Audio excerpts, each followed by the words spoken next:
Hello, friends. Welcome back. Evening. This is week 3 of the SteakDora Power Hour Explores Blood Bowl. Gets better every week. One day we'll come up with a real thing, but who knows? We are going to be taking a look at the results for Season 11, REL Div 1 and Div 2A. Both results, leaderboards, predictions, and we have finally predictions to go through and score ourselves. I'm excited. Yeah. I'm not, because I know that a lot of the ones we split on, you won. Oh, I haven't looked. I have no idea. This will be a surprise for me. I've been very active on Discord this week, so I got to watch all of my failures in real time. I'm not very active on Discord in general, and this week I was much less active than normal, so especially not active. But I got that Imperium crack running through my veins. Oh, it's so good. We're also going to look at the teams briefly, maybe not as in depth, see what is changed, but we always forget what we talked about last week, so we end up talking about them in depth anyway, and this takes forever, but that's what you're here for, right? Long form. I have to go to work tomorrow. Neither do I. It's Easter holiday. I've got a beer. I don't know. I'm feeling. I have a Dark and Stormy, which is not a beer, but I'm out of beer.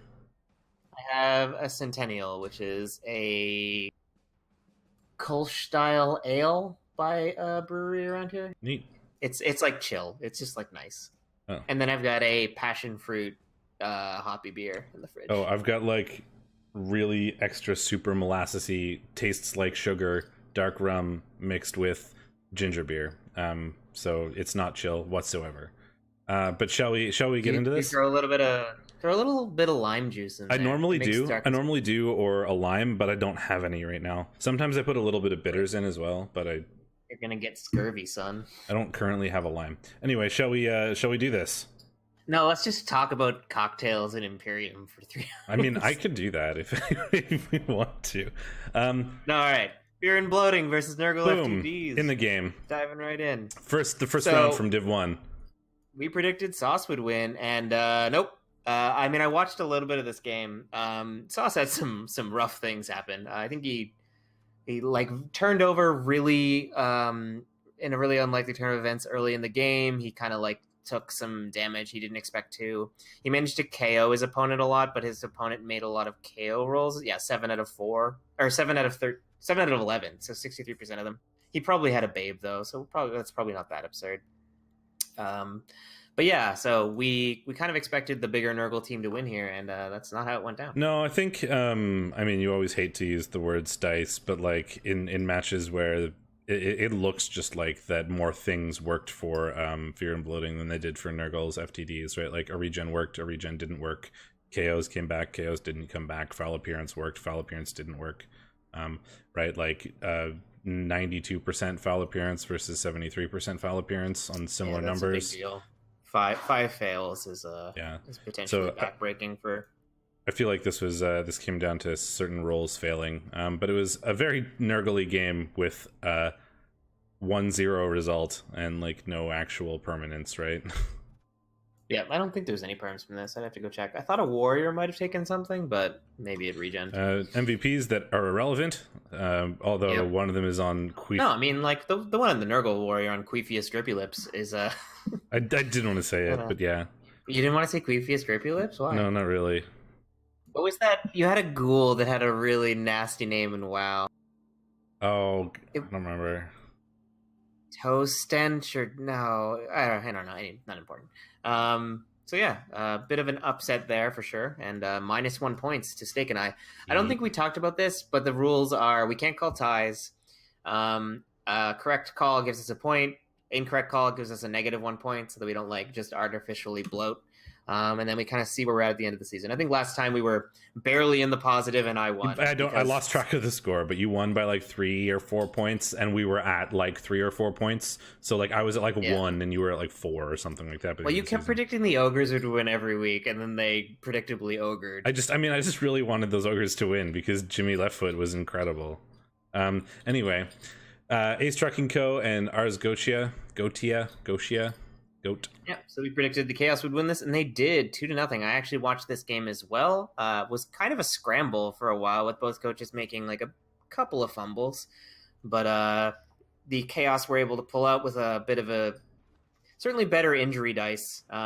Getting 6 Kaz on 15 breaks compared to 3 Kaz on 22 breaks. A lot of SPP for the Chaos as well.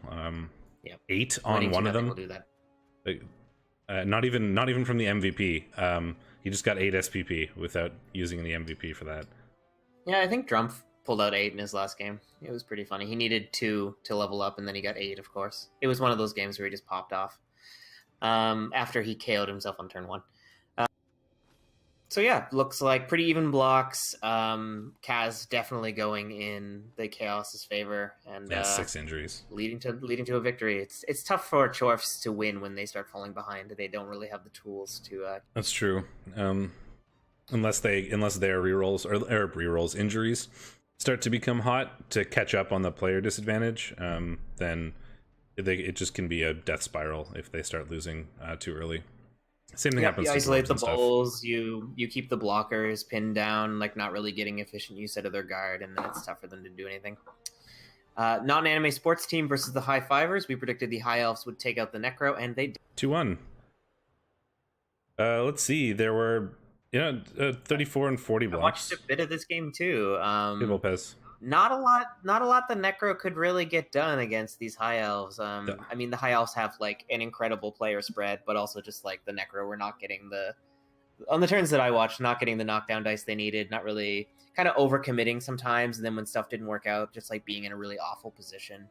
So yeah, there were a lot of pushes and a lot of skulls for the Necro, and not a lot of POWs comparatively. So. Yep, there was a kill sustained. I don't know if it was anyone important. We'll look at the team afterwards, but I did not see a death, so it must have happened after I looked away. Still not iShield21 grabbing the MVP, which will level him, so we'll take a look at that when we get to the teams. 94% successful dodges, Arch. 94%. Literally 1 failure, and that was probably on somebody with like you never even had to use the dodge skill. Like only once would it have even triggered. I mean, you only made 17, like so you wouldn't expect to turn over really, but you'd expect to fail and have to use dodge more often than that. More often than once or never. We're just saying you're a piece of shit. Yeah. No, we're not saying. How dare you? How dare you beat up the poor Necro team? Yeah. Who brutalized my lizards in the playoffs. This was definitely not cathartic for me. Was that? Oh yeah, that's Uber. It was Uber. Yeah. My first.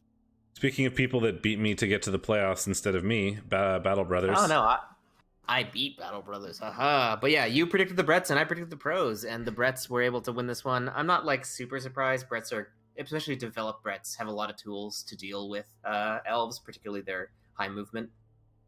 Yeah. MVP on a dead loner kind of tells T-Self's story there. MVP on a dirty player peasant is equally bad. I wouldn't be surprised to see him fired. It's going to level him. No, he could take Wrestle probably. Wrestle Fend is not is super annoying for 1, and 2, you keep the dirty player. The dirty player is important, so unless you have another one, I wouldn't get rid of it. 32 blocks versus 18 blocks, so but 6 KOs, 2 injuries, and a kill inflicted by the Bretts, so that 32 block number is probably because there weren't enough elves to block rather than anything else. Yep, and T-Self famously runs out of players, and obviously had loners, so there wasn't really a bench in play here to soften the blow of this. This was once again another high SPP game for the winning team here. Battle Brothers picking up like 11, 12, 13, 14, 16 SPP. Yeah, real solid. So that's a point for you and negative a point for me. Boom. Already winning. Can we call the early lead? Let's call it now. Let's call the season right now. I'm winning. And then in something that surprises no one, the Archangel continues to beat Nurgle. Yeah, basically. The Wood Elf team that apparently has Nurgle's number, he's beaten me twice against my Nurgle, so I know. Who hasn't beaten you twice, though? You? I beat you twice. Not in REL? Yeah, I beat you in the... Oh, wait. No, not in REL, no. I've actually only lost to you in REL. Aha. So Savari picks up MVPs, 2 SPP away from leveling. Clammy gets MVP, which is not really ideal because he's already got dirty player. So let's see. 38 blocks, 2 KOs, and 3 injuries. So he got the injuries or whatever, but it turns out unless you remove particular players, the Wood Elves just sort of score whenever they want to, especially when they're coached by Archangel, who's very I guess you could word it either way. I was going to say offensively minded, but that's not what I mean. I mean defensively minded. He'd rather be on defense, so he scores really quickly. Yeah, I mean, being on offense is boring. You don't get to take the ball away. All you do is just click ball, click end zone. Yeah, I didn't know which way to word that. Like, he wants to score a lot because he wants to be on defense rather than because he wants to score, I guess, is the way. There are a couple of teams, and Wood Elves is like definitely one of them, that like Wood Elves are a bit better at being on offense than some elf teams, but they're like Dark Elves, for instance, and Vampires that like just want to be on defense. Like they're just so much better at defense than they are at offense. They're like quite happy to be doing. Yeah, and Archangel is a coach that would rather be on defense as well. So he'll score quickly and then go back to defense, and that's why we see these 3-0s. And so unless you can remove critical players, he'll just score, and then there's nothing you can really do about it. But he also kept the Nurgle to 0, which is pretty good. Like normally in this sort of game you'd see like a 3-1 type of thing, like you just kind of let the Nurgle score at some point, but nope, he did not allow it. Nothing allowed. Totally shut out. I mean, that's not surprising. Nurgle often have to overextend to score if they're in a kind of dicey position. So and Wood Elves are excellent at taking advantage of people that overextend. I like the beast. The beast did work. 9 tentacle failures. Yeah, I like that. Doing things. Next up, we have Grungy Desserts and Khemri Do It. Yes, we can. Another contested pick, and in the most typical scoreline ever, Nurgle versus Khemri is a 1-1. Surprise! Yeah. So no points for either of them. I mean, I guess that makes sense, though, right? I like the ones where we predict opposite, and then it ends up being a tie, because it kind of validates both of our choices in a nice, wholesome way. Garbage MVPs, Rookie Rotter and a block dirty player movement busting skeleton. Picking up the MVP. Perfect. Equal armor breaks. It kind of looks like they kind of mutually half pitch cleared each other, getting 8 removals and 6 removals respectively, or irrespectively actually, but whatever. Neither of them, playing the ball. They're just going to beat each other up, and eventually the ball kind of found its way into the end zone one way or the other, and like, oh, right, that's a thing. Back to punching. Yep, both of them made exactly 5 pickup attempts, with success rates in keeping with their Agi scores. There was a fireball that whiffed pretty hard, it looks like. Only 1 success. Nurgle dodging 14 times for 85%. 12 of them were successive. Nurgle playing a bit of an elf game, probably jumping away from... People forget that Rotters are Agi 3. Yeah, but 85% would be good for Agi 4. Yeah, yes. So it looks like the Nurgle just kept running away from the Tomb Guardians, which is sensible because the Tomb Guardians have too much strength generally for the Nurgle to deal with unless they've got a lot of guard. Dodge away at the end of the Khemri turn. having terrible armor, but Nurgle having worse. Nurgle failing more than 50% of their armor rolls speaks to maybe a bit of an armor... Like where the Nurgle the Nurgle were role playing as elves both in dodges and in their armor rolls. So and in a counter to the last game, tentacles worked, but only once. Or no, he passed his tentacles once, and that was it. Yeah, so the beast really didn't do much. Perhaps got removed early. No, where is it? Where's really? He made 10 really stupid rolls. It's just that the no one was really dodging away. It turns out Khemri don't really dodge, so it's not terribly surprising that he only made the one. Khemri are just going to blitz the beast with a Tomb Guardian or something. Like, yeah, exactly. It doesn't have much of a use there. Scooby and the Gang and Rebellious Scions. What did we predict here? Yeah, we should absolutely get T-Self on here sometime. I mean, yeah, he's like always screaming. It wouldn't really be that much of a struggle. No, we certainly could. Ugh. Maybe for a recap or something, or for a replay review. Or when we are looking up at the playoffs, maybe we'll do it on a spicy day, not just a random one. And then finally, Scooby and the Gang versus Rebellious Scions. We predicted the Necro would beat the Delphs because they have the good tools to do it, and my God, did they! My God, 1-0. 1-0, 7 removals. I mean, I don't know, it's a little overdramatic. Maybe a little bit. I mean, the 7 removals. It could have been one of those games where it's like, cool, I'm in control. You have no players left. I'm going to sit here and press end turn until turn 16 and then score. And that's why you get a 1-0 thing. But it depends on how the sort of flow of the game went or whatever. 32 blocks versus 33, so you don't expect the removals to have happened early. Yeah, that's not super surprising. I mean, looking at the dice rolls, it looks like the Necro were in control all game. They only made 5 dodges. They made 7 GFIs. They made like 3 catches. They just like didn't roll a lot of dice. Like, well, the Dark Elves literally never had the ball. And the reason for that was the kickoff went to midfield after a perfect defense, and the Necro had the ball on turn 1 of the Elf drive. So that explains that game, really. If they, like... So wait, how? Did the Dark Elves fail a pickup? I guess the Dark Elves must have failed something? Because, like, I mean, it wasn't a blitz. The Necro didn't get to go first. They probably loaded up the line, and then the Dark Elves failed something, I guess? Apparently they didn't go for the pickup. It was based in 3 tackle zones on the LOS. Oh, when you say midfield, you mean literally LOS, on the line yeah, scrimmage. Sorry. Oh, okay. That makes sense. Like That's what happened in my midfield clan game, except it worked for the player lining up against the ball instead of having it backfire. You don't need to miserably. apologize. That is the definition of midfield. I was thinking midfield is in like mid of their half, but that's not what that word means. Like literally midfield, yeah. I mean, to be fair, most people don't refer to it that way. They say LOS, but anyway. So I mean, not a whole lot of SP. Like I guess 2 injuries out of the Rebellious Scions to get 4 SPP on Josh Emperor Norton, but 14 on Scooby and the gang. 1 touchdown, so a decent number of injuries coming out of that. Do we have any like vanity passes or anything? Nope. So it's all Kaz's. Cool. So after those 2 weeks, this is what the leaderboard looks like. We have, unsurprisingly, Archangel's Will at the top of the leaderboard right now, 2 wins. The Zeta is up there. ArchXL. A lot of people with 2 wins. Jesus. Choleric and Travel Scrabble, all undefeated so far with 2-0-0. Only one team with a couple of these. There's only one team with a 1-1-0 and one team with a 0-1-1 record. So a lot of 2-0s and a lot of 0-2s. Opposite of my division, which is 2 people with 2-0s and then a boatload of like 1-1s, 0-1-1s, that kind of thing. But yeah.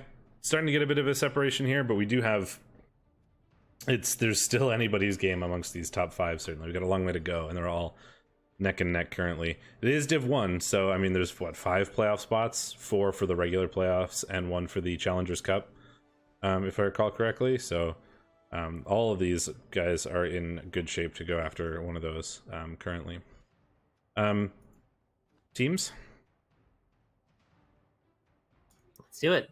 Sorry, the REL chat was actually talking about you because why? Arabi'd someone and killed a really developed Saurus in your division. Oh. And then they were taunting Cheese, and then they were like, well, next up is Steakmittens, and Cheese is like, my track record against Steak is terrible. He's only played me once. Yeah, I think you crushed him, though. I did, yes. Turns out niggled orcs do not do well against Claw Mighty Blow. No, that's very true. I mean, normal orcs don't do well against Claw Mighty Blow, but in particular, niggled ones. Niggled ones with no bench, for that matter, and literally 1 LOS fodder. Like, he has to put either Blitzers or Black Orcs on the line. Or the Troll, I guess, which is probably what he'll do, but... Yeah, it's got regen, at least. So yeah, first up is ArchXL's non-anime sports team. Did take some damage last game with 2 MNGs. Yep. Yeah, one's an MNG. And still not Eye Shield. 21 picked up a level from that last one. So he's grabbed Dodge, so he's blodged now. Always good. And a dead Lino.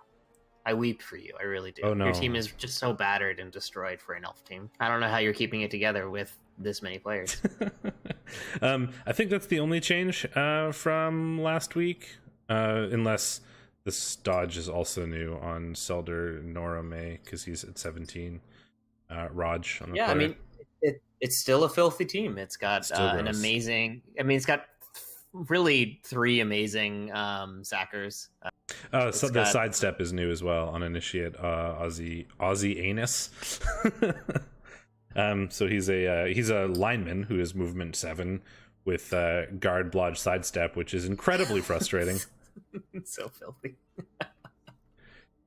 And I love that you were like guard, and then you rolled movement, and you were like, yeah, this rookie lineman with guard plus movement is definitely going to live long enough to develop, and like the game fucking rewarded you for that. Yeah, absolutely. And this block is new on this lineman as well.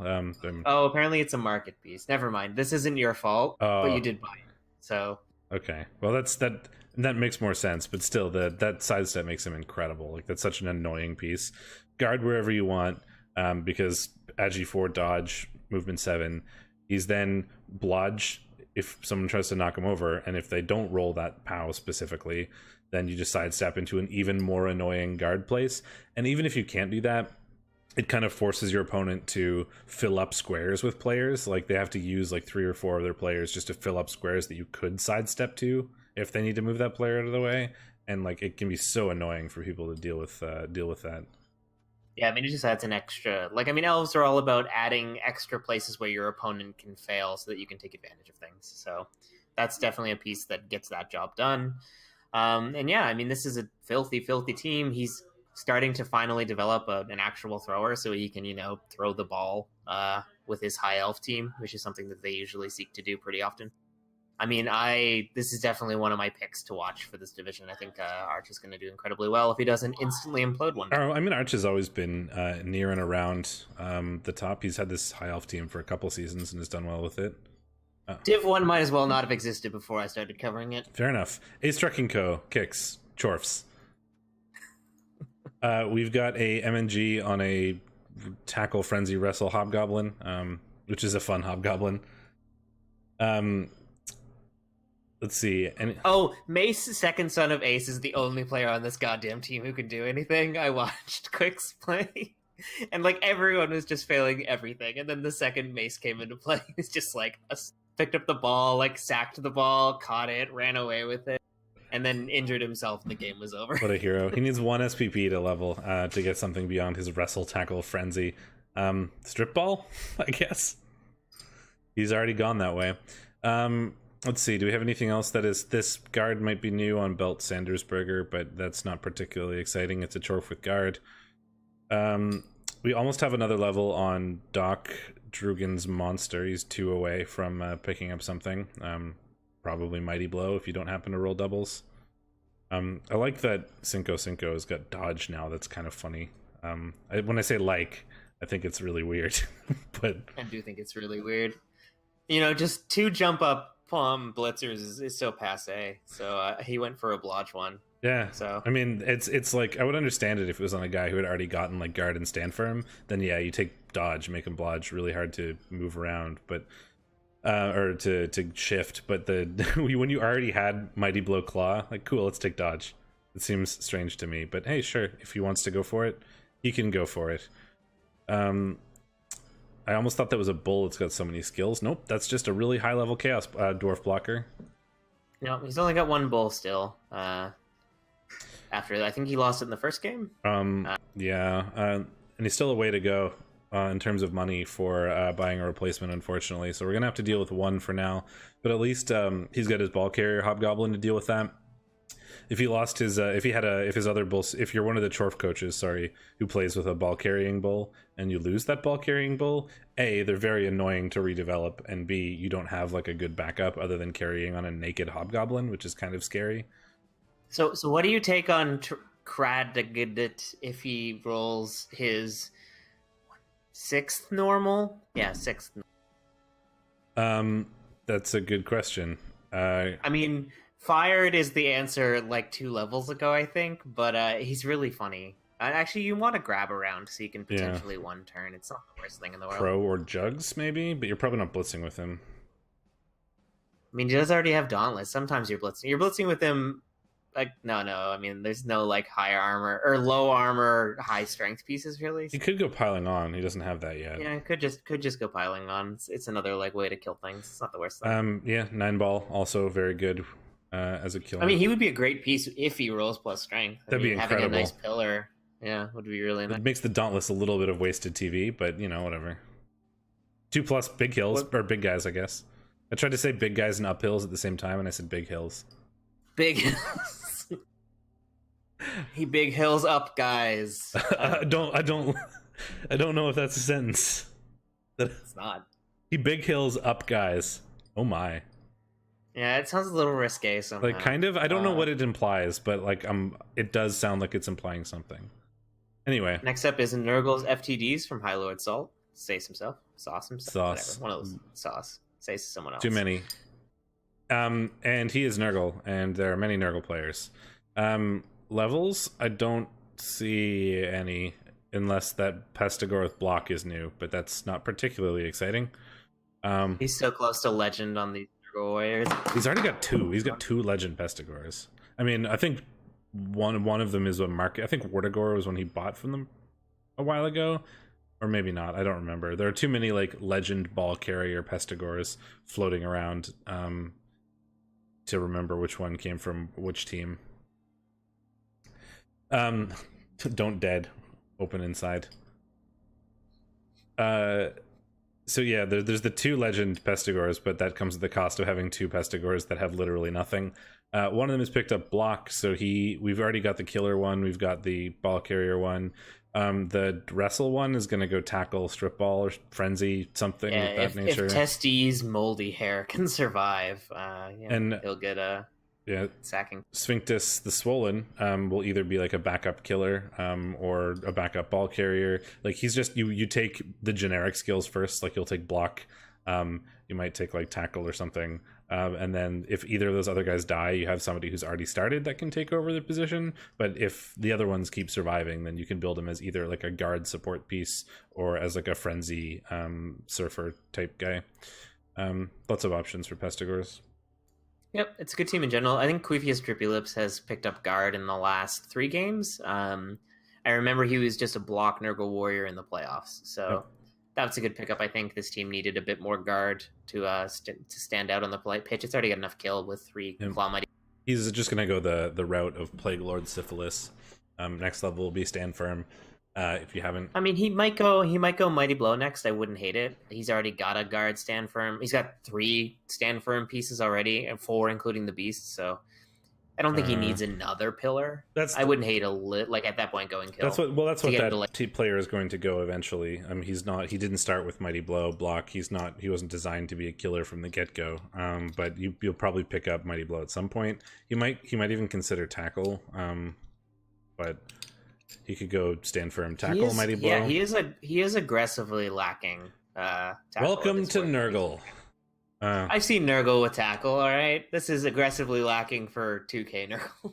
I mean, I think he lost. I have 2K Nurgle and I have 3 tackle and only one of them was like level 5 on a Nurgle warrior. Like they take forever. 3 tackle is 3 times as much tackle as Sauce has. Fair enough. Okay, then we have another high TV Chaos team. I think the highest ZZ has the highest TV in the div. Yeah. And it doesn't look like it because Chaos and stats. Mostly just Chaos though. Yeah. This team does not look like, I mean, it looks incredibly developed, I suppose, but it's not really like as tall. It doesn't look as impressive as Nurgle with all their baselines starting. Yeah, well, they get like 3 skill. Like a rookie Chaos team has horns on Beastmen. Done. Right? Yep. Whereas you get like, Disturbing Presence, Nurgle's Rot, and a Foul Appearance on the Nurgle Warriors. And you get Nurgle's Rot and Regen and Horns on the Pestigors. Like, there's a lot of skills. Anyway, let's see. What do we have? Anything new-ish here? Block on a Chaos Warrior who seems to be also new.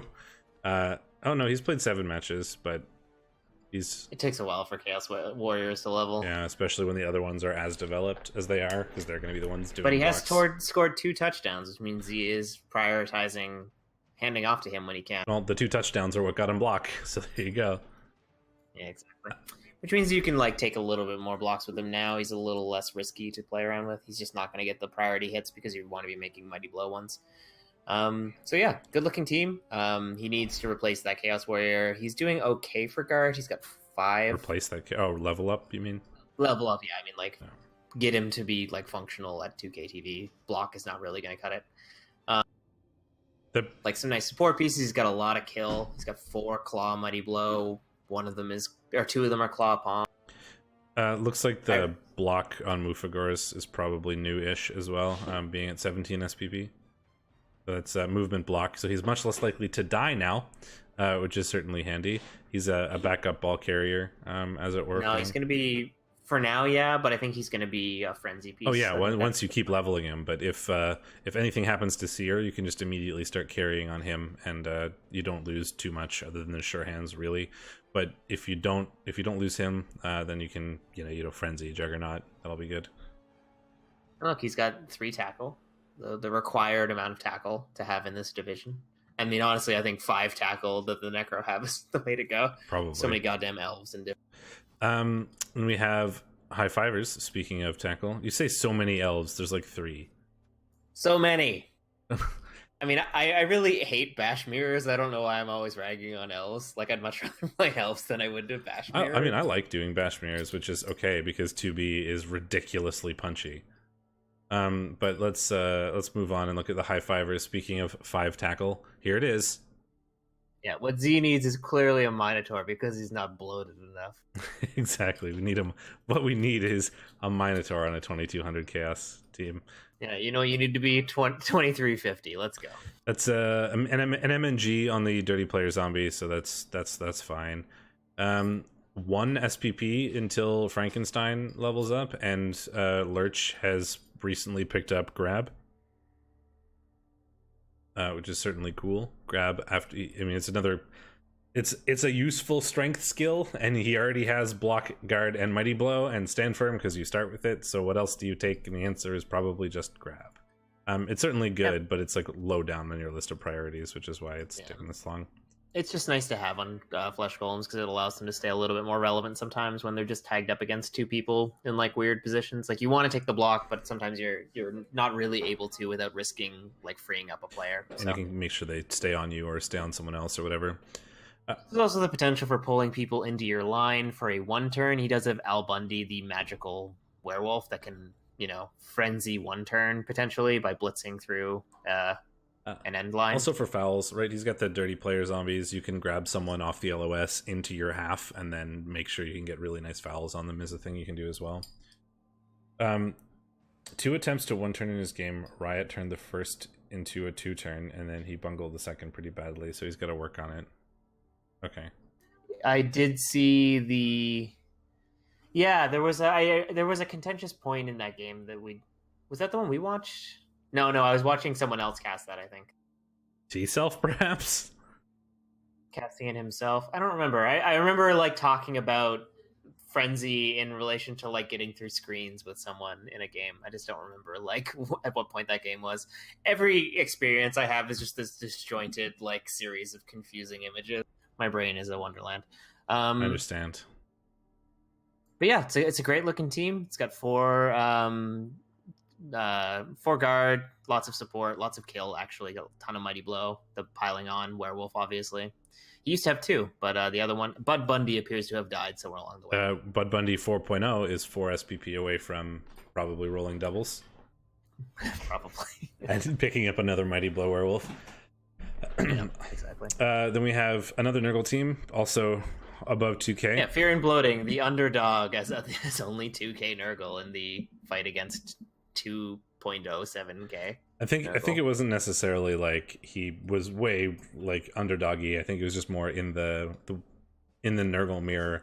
I thought that Nurgle's FTDs were more equipped to do the bash mirror, as it were. Yeah, I agree. So what do we have anything newish here? Stand Firm on the beast is probably new, considering he's at 17 SPP. That screams injury to me. Guard, Stand Firm. Hey, look, it's the 2 skills you take on a beast in some order, unless you roll something doubles. But yeah, both good skills. Guard is great because it's one of the easy places to get guard, and you can take it as either the first or second skill, whereas you tend to be slow getting it on the Nurgle warriors because they have to get blocked first. And then Stand Firm is great on beasts. They're a lot of the times the only way to like shift them is by rolling a 1 die or 2 die or whatever and praying for pushes to get the tentacles off people. And you can't push them when they stand firm, so you can keep beasts in very annoying places. Yep, it's true. Tackle on Gorbile. Surprise, it's a very sort of typical Nurgle warrior progression. Take the kill skills and guard and tackle. Stand Firm is super standard Nurgle team in general. It's true. The Sacker is of course the standout player at Edgy 4 strength being 4. a vampire. Yeah. Vampire with horns, wrestle tackle. Pretty good. Yeah, you 2-die strength 4 ball carriers alone, which is kind of fun. And you wrestle tackle them. You'll probably get strip soonish, although there's a lot of sure hands lying around, so it may not help as much as you'd like it to, but it's not bad when you're playing elves actually, because elves often don't opt to get sure hands. So that's true. it can be nice in those matchups where you don't want to have to rely on rolling a POW or a stumbles. You could take, I guess the both down, but you could take Frenzy as like the sort of pseudo strip in that you get 2 shots at it, but sometimes Frenzy can get you into weird positions when you're doing a lot of the times when you try a sack attempt, it's like at your max movement range or in kind of a weird position where frenzying might be bad. So like it depends on how you feel like playing it. Yeah, and when you're making a frenzy piece that has strength access, I like going block because you can eventually get Juggernaut, and then Juggernaut just plays a lot better with block than it does with wrestle. Both options, I think they both have uses depending on what teams you're coming up against soonish, right? Like if you don't level him until 3 games left in the week, then just check what the teams have, and if none of them have sure hands, then take strip ball, and if they all have sure hands, well then probably strip ball isn't going to do you any good. Let's see, anything else? Dirty player on a Rotter. So now we have 2. Great, that's what Rotters do. He already had 2. Yeah, I don't think there's anything new there. T-Self and Pantheon Passers. There are some elves here. 10 of them. I think that might be an all-time high for T-Self. Yeah, that's a decent number of elves, and only 3 of them are injured in some way. It's true. A lot of movement busts. Tackle on the Blitzer. So he's now blodge, step, movement, tackle. So an annoying piece, both for being able to blitz from halfway across the world, but also that he's difficult to shift off people if you mark people up with sidestep tackle. Yep, and Ellie Villon is still chugging along as the real star of this team, or one of the stars, I should say. Yeah, strength 4, agi 5. Movement busted, but who cares when he's strength 4, agi 5. Strip ball, dodge, wrestle. Yeah, I mean, like it's a gross team. He's got a really nice killer blitzer that's finally. I think he's had block for a little bit, or maybe he got it like in the last couple of games. I like Jamie Leake Curtis. Yeah, Sif Muna might deserve. I mean, 5 movement is tough to deal with as elves, but he does have strong arm, accurate, safe throw. That's pass, fine. So he kickoff returns towards the ball, and then he's close enough to pick it up, and then you can just long bomb it literally wherever you want, and it doesn't matter where he is. His movement is irrelevant. Yeah, that's true. His movement is somewhat offset by his incredible ability to throw the ball. Yeah, his movement is mostly irrelevant. The only time that it's probably relevant is like on defense, because you only have 10 players, so you kind of have to field him when you're defending, and then the movement 5 could be kind of annoying, but you have a lot of other good players that kind of make up for that a little bit. The block and the tackle are probably newish as well on those other 2 catchers, so Mighty Blow block, which I really like, helps a lot in elf mirrors. Even that 1 Mighty Blow to try to remove some of their elves is really handy. Or as a threat against bash teams to not leave their killers exposed. I mean, a Mighty Blow hit to AV8, like a Pestigore or something like that, is not that unlikely to remove it, so you got to be kind of careful. Chaos players don't like to be made to feel like they have armor 7. Truth. It's not how that relationship is supposed to work. No. Then we have more Nurgle. Yeah, Tetanus Timmy, the incredible killer who has finally rolled a legend level, has also eaten an Agi bust. I think honestly that's the bust you're happiest about with a killer. You don't really care about his Agi. Unless you rolled a double and got jump up, and then you'd be a little sad because that makes the jump up rolls harder, of course. Or plus Agi. But I mean, at that point, you literally just ignore it. You wouldn't take plus Agi if he hadn't been Agi. No, you wouldn't. You'd take either Juggernaut or Pro probably. I like Juggernaut, but you could also take Pro there. He Agi busted himself, snaking a GFI on Elfgrass. He landed on a rusty nail and gave himself tetanus. Yeah, nice Elfgrass, idiot. Allergic to Elfgrass. Man, the beast still exists. The beast is still incredible. Like, oh my god, what a ridiculous player. Yeah, block, strength 6, stand firm, tentacles, guard, break tackle. I mean, I'm really leery of break tackle on big guys. Whenever you're rolling 2/2 pluses, a 70% to succeed is pretty scary. But I mean, like, when you're in a position where he would otherwise be useless, it's kind of nice because you can. That's basically what you use it for, right? Like his whole job is bonk, mark up 3 guys with the Beast of Nurgle and just say, there you go, try to deal with this. Either you don't, and I take away 3 of your players for the cost of 1 player, or you like potentially fail dodges or eat mighty blow blocks or whatever.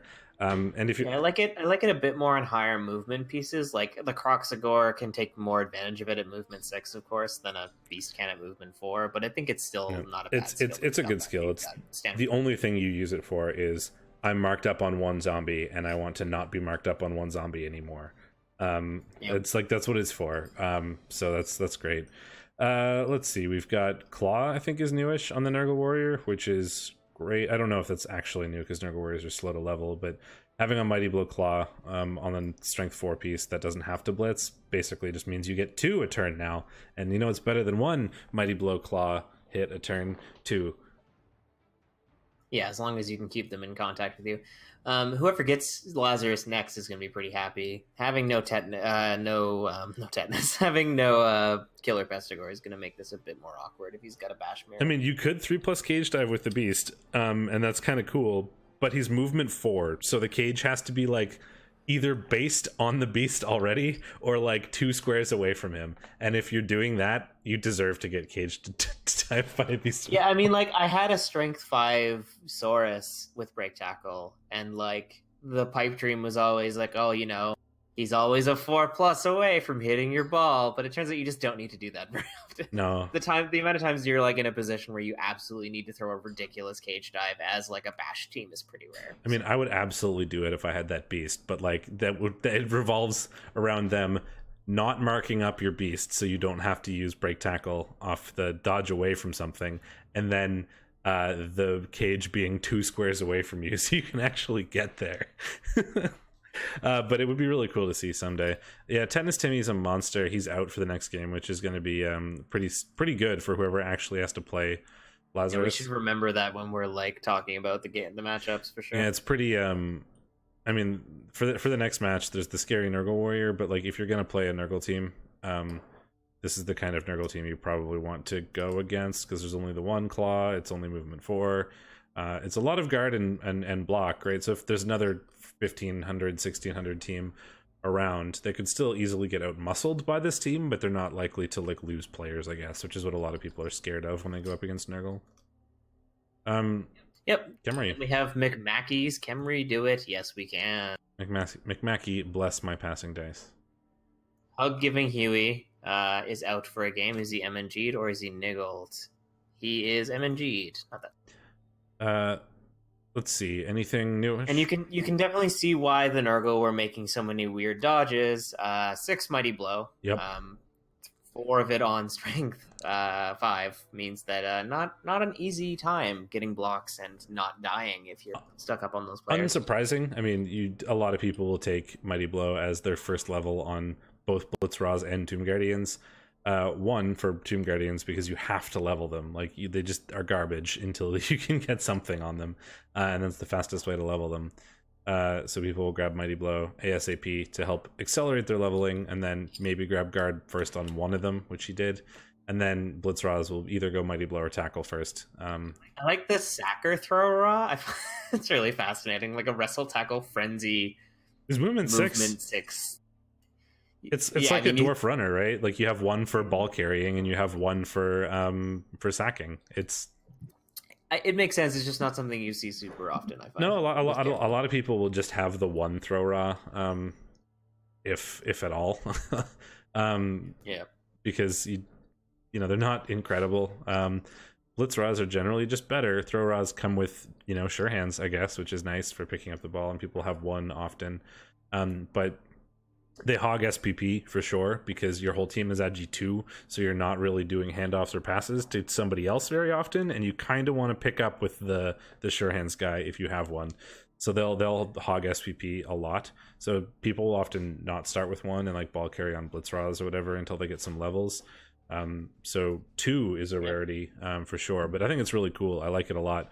Would have probably been hard to get him leveled, certainly, but it's neat. It's like the dwarf runner sort of style, and I like it a lot.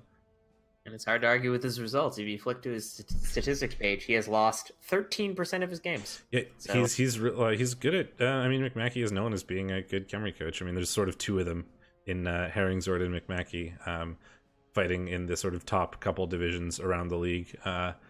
As somewhere Derek Cannon is crying himself to sleep. they're both known for being very good at Khemri, McMackey in particular, so it's not a surprise. I don't know if there's anything new there that we actually just forgot to mention. Potentially Juggernaut on that Blitzra. Derek can tell himself whatever he wants. He's a Khemri coach.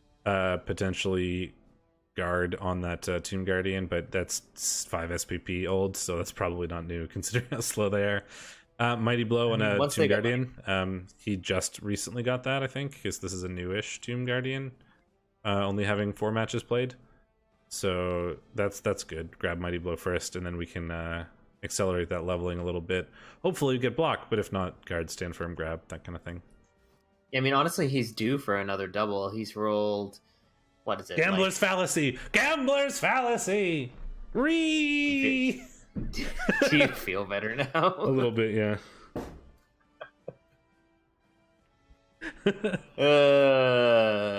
Oh, man. Moving on. Rebellious Scions. A Velociraptor. Dark Elves. Anything? Yeah, I mean, like, these are quite the Dark Elves. There's an AV bus on Koos the Tot. I don't know, something about that name makes me a little suspicious. But he is a movement 8 sure feet player that can really get the ball wherever he likes. Having a movement 8 piece on Dark Elves is certainly nice. They're usually kind of... Jesus, Emily. Yeah. They're usually a little limited to movement 7, so the movement up on one of the positionals is always a nice thing to see. Movement up on this kick block lineman is a bit weird, but yeah. I think we already talked about it. The blitzers in this team are incredible. I mean, Dark Elves are sort of a team that are good because their blitzers are good, but these blitzers are ridiculous. Like you said, there's the movement one. Then we also have a strength 4 blodge, fend, guard, sidestep one. Like that's strength 4 guard, which is always good. It's especially good on elves. And then on top of that, he's also blodge, step, fend. So like incredibly annoying to shift around. Another one is diving tackle sidestep, so very annoying defensively. And then finally, there's a mighty blow tackle one, because that's what they need as well, is somebody capable of mighty blowing stuff to death. Yeah, it's coup d'etat, of course. Anyway, just spelled I was wrong. like, yeah. Well, intentionally, I assume. It's the like it looks like it's spelled like English words, so English parts of your brain are like, hey, I'll read it as English because it looks like an English word, and then you don't recognize the French pun because you don't think they're French words. Yeah. Considering you live in Montreal, yeah, French. Yeah, should have gotten it, but it was weird enough that it threw me off. Anyway, yeah, I mean, it's a good looking team. It's got an annoying sticky piece. It's got an incredibly difficult to deal with strength 4 guard blitzer. It is lacking mighty blow. Or no, it's not. Never mind. They got Josh Emperor. It's just so far down on the skill list that I didn't see it. Yeah, this team has got all the little things you want on Dark Elves, except for maybe an Agi up Witch Elf. But you can't really complain too much with the setups you do have. He's got a block Witch Elf and a wrestle Witch Elf, which are like this sort of two things you'll often see people build Witch Elves if they don't get stats or doubles. So there you go. I would not want to play this Dark Elf team unless I had 5 tackle. Yeah, no, really frustrating and really efficient, really. Well, as far as Dark Elves go, it's still 1850, but not really sitting on a ton of bloat outside of Johnny 3. I mean, it turns out 1850 is pretty efficient for Div 1, considering the lowest TV is like 1700. Archangel? Yeah. 1680? Archangel, 1680. Yeah, so 1850 is, surprisingly efficient. Travel Scrabble, doing really well so far, 200. Scooby and Zagang. Look at those stat ups. Yep. Not surprised that he's doing well with a plus strength ghoul, a Agi 5 werewolf, an Agi up strength up white, and a strength up. Yep. I mean, that's it. End of story. This team is gross. Plong. I don't know how you deal with it. It's like it's a werewolf team. It's a necro team that can and has like great pitch presence in 2 strength 4 pieces. Yeah, they're 4 strength 4 pieces. They'll be able to strength with the best of them with 3 strength or 4 strength 4 5 strength 4 pieces. And yeah, 5. You're right. Yes, because there are 5. Yeah, they have a decent amount of guard for a Necro team. They've got the Mighty Blow going on. They've got Agi 5 on movement 8, which is disgusting. Like, your ball is just never if it's ever on the floor, it's not safe because he can get to it and pick it up and leave. It's pretty gross. The other werewolf is, strength 4 Mighty Blow, so he can blitz alone and is unlikely to get frenzy trapped because of the strength 4. Question. Sidestep, so he can't get surfed. Like, ugh. Legend level on Muttley the Third. Leap or leap or leap. Leap werewolf. Definitely leap. I really want to see it. I want to see it so bad. Leap. If it's not leap, I refuse to ever speak of this team again. Leap. Oh boy. He doesn't have guard on a wolf. No, he has. They're in the wrong order because travels. Damn it, Razzlestorm, you're drunk. No, that's me. Actually, no, not yet. Oh, you said on a. Oh. No. You said you're drunk, and I said no, he's not. That's me, but I'm not. I've only had one. I was making a joke. No, it's not a joke. It's just a false statement. False statements can be jokes. No, his players are in the wrong order because he hates me. Yeah, his players are just randomized, and the stat ups make it extra confusing. Grungy Desserts, Nurgle team number 4, Stouticus. God, I am so happy to be doing another Nurgle team. I like his armor. I think I mentioned that last time, but I like the white-blue kit. That looks really cool. Stouticus, along with Mr. Christie, recapping my division, of course. I've got Truk and... Shit, I know the other So one. Nurgle coaches, recapping Nurgle coaches. Yep. It's all Nurgle coaches all the way down. It's Nurgle, always Nurgle. Beast of Nurgle, it's 20, so you probably got Stand Firm relatively recently. Guard Stand Firm, surprise. I normally go Stand Firm Guard, but I know, that's just me. Then we have, Archangel doesn't mind Nurgle. He's very good at defeating Nurgle, as Wood Elves apparently. Movement busted. Don't roll 1. Easy game, easy life. Movement busted Nurgle Warrior is kind of unfortunate, but he's like a pillar anyway with Stand Firm Guard block, so harder to get into position, but like since they're so slow to level, you probably keep that around. 2 SPP to another level. Another movement bust on a more killy one, but again, like you said, it's nearing legend. You're not going to fire Cannoli as you are until he dies. No, or get strength busted, or movement busted again.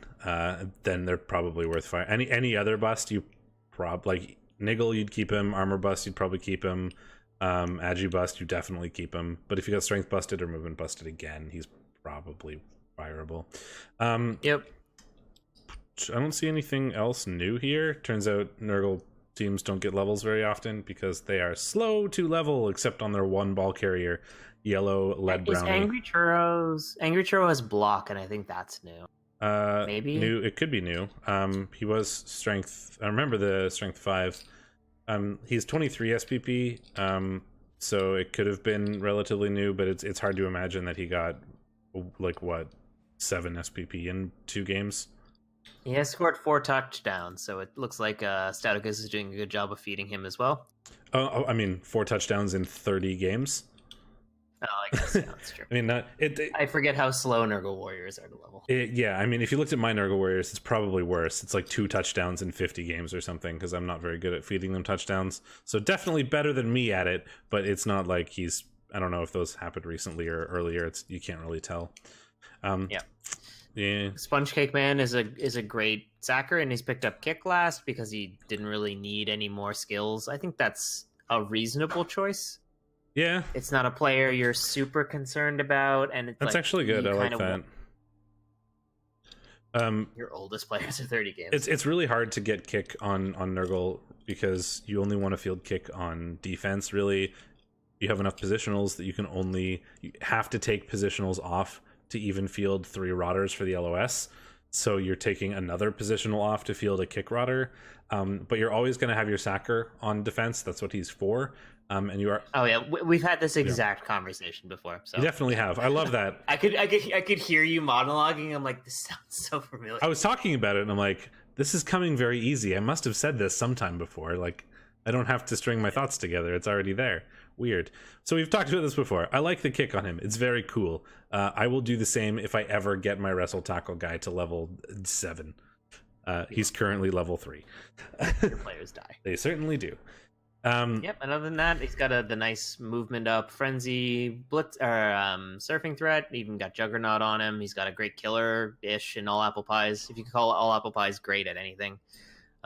Yellow lead brownie is like he's got all of the positionals he needs in his Bestigoras, and it's looking really good for it. It's a good looking Nurgle team. Nothing particularly terrifying lying around anywhere, but like it's not tall, it's wide, but it's wide on all the correct players, and they're all very specialized what they're supposed to do, which is it's a good Nurgle team. Yeah, he's basically missing a dirty player, and that's like other than that, and maybe another guard on Angry Churro. And other than that, he's doing. Nope. Speaking of Nurgle and elves with no players, it's Archangel. Yeah. There are 9 elves, well, 8 elves in a tree, I guess, if you want to be technical. Anything stand out? Anything perhaps noteworthy? He's got another rookie dancer. Wait, this might be the dancer from?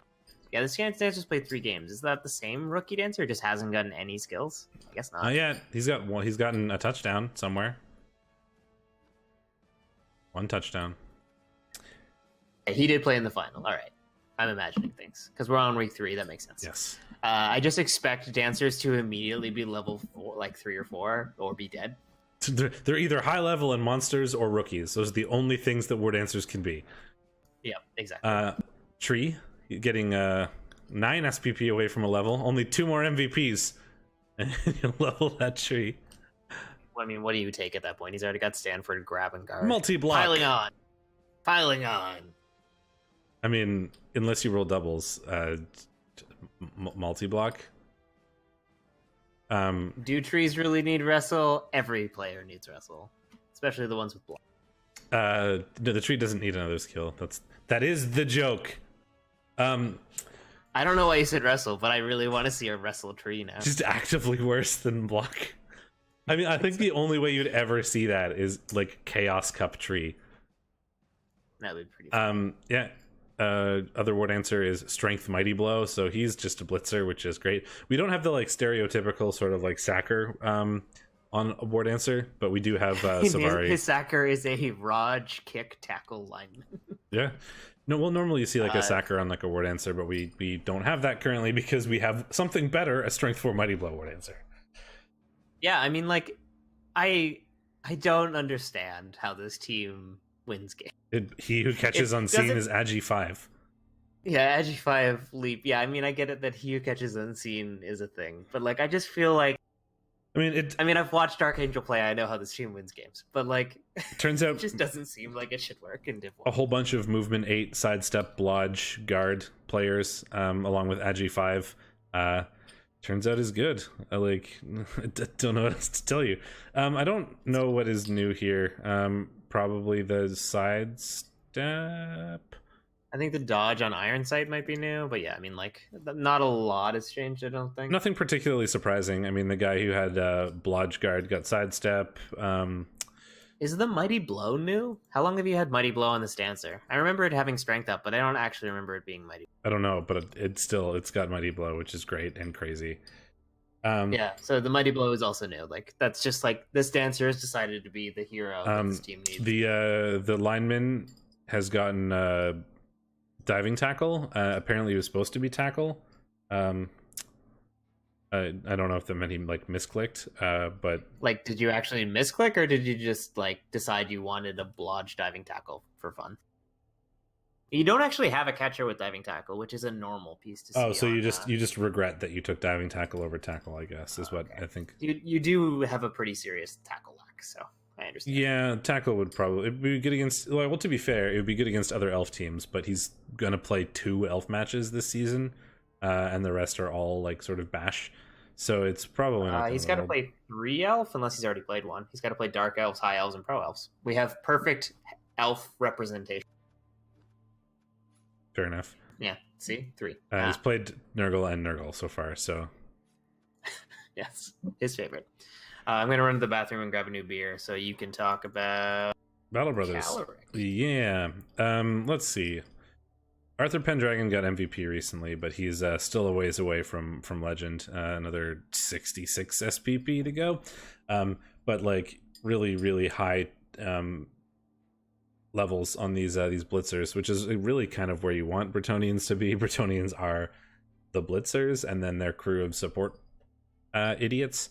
And he's got all the skills to do really well with these blitzers. I mean, 3 Agi 4 catch players is pretty incredible. One being Sure Hands, like Agi 4 dodge, sidestep, Sure Hands, fend. He's very annoying to get the ball off of. It's very easy for him to get the ball, and then if he wants to, he can just hand off or pass on very easy rolls to one of these other Agi 4 catch blitzers, like 2+ with a reroll, and you can move like 14 squares in one turn. Like it's very cool, and it's very good to have that much Agi lying around. These blitzers are absolutely stupid. They're ridiculous. I think this Agi is new because this is 32 SPP, so now we have 3 Agi blitzers. This one is the blitzing blitzer with Mighty Blow, and you're probably hoping on grabbing like tackle. Like, this guy has Mighty Blow too. What are these blitzers? I'll just give up. These blitzers are stupid. This Bretonnian team is stupid. Moving on.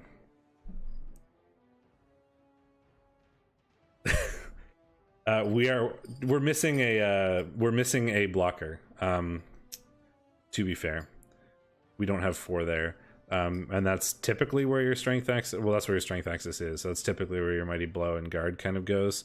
So we got 2 guard there. So it can be hard to get guard on Bretonnian teams because you only have 4 players with guard access.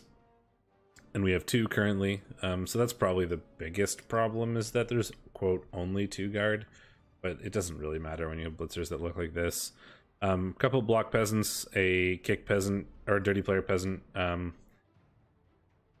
Great. This peasant leveled up. Wrestle, probably. I mean, it's the only thing that's really... You could go kick, I guess, but if you're doing that, then you're committing to not... You could go kick for, I guess, because you only have 3 blockers right now, so you do have to field 4 peasants on defense. So you probably want to field the dirty player on defense to do fouling, and put the other idiots on the line. So you could take wrestle, or I mean, you could take kick and get some use out of it for now. But as soon as you buy a 4th blocker, that becomes wasted. But peasants are easy to replace. By then, one of these other guys might have leveled and gotten dirty player. So if you don't plan on buying another blocker right away, I think I would grab kick. If you do plan on buying a blocker right away or soon, I think wrestle is probably what I would do.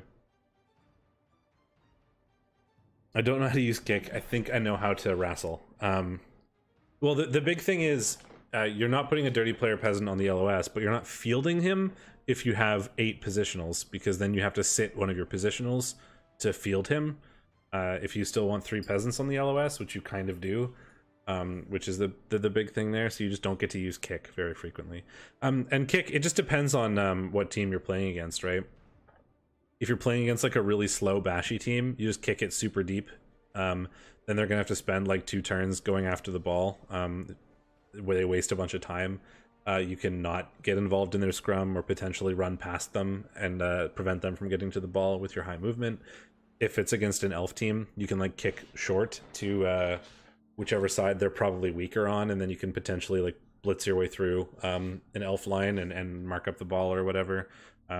It depends on the team you're playing and what their strengths and weaknesses are, but you can certainly utilize kick to give yourself a bit of an advantage on a defensive kickoff depending on what type of team you're playing. Stop helping, or at least wait until next week.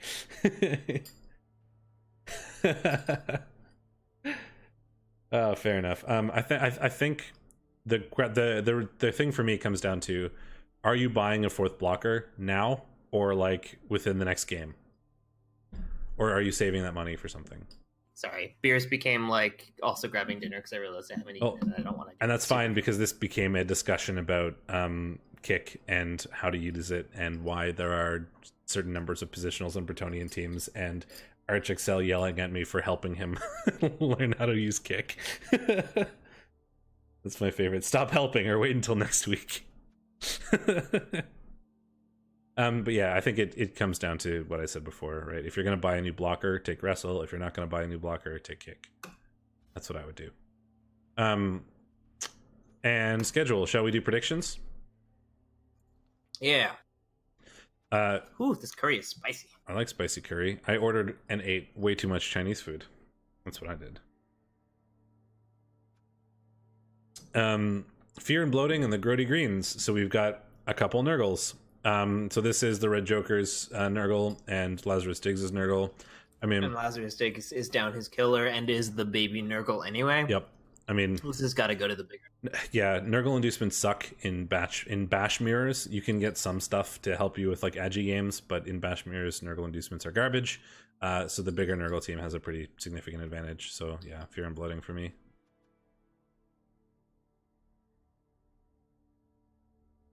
Because my strats are good. Have you seen me play this game? Don't listen to anything I say. Although, to be fair, my week this week was really good. I won all of my games this week. So, hooray! Maybe I'm not terrible. He diced some dwarves into the ground. Certainly did. He's like playing like a 6-guard dwarf team with like, rookie undead. Yeah, it was 1450 dwarves against 1130 undead.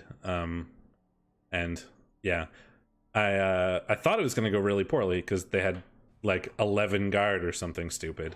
And my inducements were a bribe and a dirty player, and the very first thing that happened in that game after my blocks and stuff was a foul that was a 2-2 into using the bribe. Like, well, great. I hope that's not an omen, and it wasn't because the game went really well. So yes, Pantheon Passers and Khemri do it. Yes, we can. So we've got Mackie and T-Self. This is going to be really fascinating. I'm interested in this one. T-Self has to win before 6 Mighty Blow kill him. Yep. Which is not actually that easy. Khemri have a terrible time against elves, especially speedy elves, which pro elves are fairly fast. Yep. A lot of movement 8. But he does have to deal with 3 tackle, 2 of it Mighty Blow, 1 of it Mighty Blow piling on. Lots of Mighty Blow guard. How do Khemri get inducements against this team when they have a bench of 2? He is missing 1 of his 4 tackle and 1 of his 2 wrestle, so he's only got a credible sacker and then a bunch of credible blitzers. But he gets 100k in inducements against somehow with a Khemri team like this. Yeah, because T-Self also gets a loner. Yep. I don't know. 100k doesn't actually help that much, though. I mean, you could get a bribe, I guess. And that's exactly what you take. I mean, there's nothing else that's useful. I'm gonna go with McMackey, I think. I feel that 0 bench elves are in the position where, like you said, they're gonna have to score before they lose players. And that's not necessarily a situation you want to be in against 5 Mighty Blow. So I'm gonna. What is hack the chainsaw? Why would you get chainsaw against AV7? It's actively worse than dirty player. Yeah, just the bribe and the dirty player is better. I mean, if you can knock them over, I guess is the question, because the good thing about chainsaw is that it kind of bypasses blodge, which is what you may be concerned about, considering all of his good players are either blodge or raj. But I like the bribe better than the chainsaw. I'm going with T-Self, by the way. Okay, so there's a contentious one. Please let me down again. Perfect. Yeah, ArchXL, it's blodge is what is the thing that matters, really. High fivers and the Rebellious Scions. So we've got the Velociraptor's really good Dark Elf team versus Uber's a really good Necro team.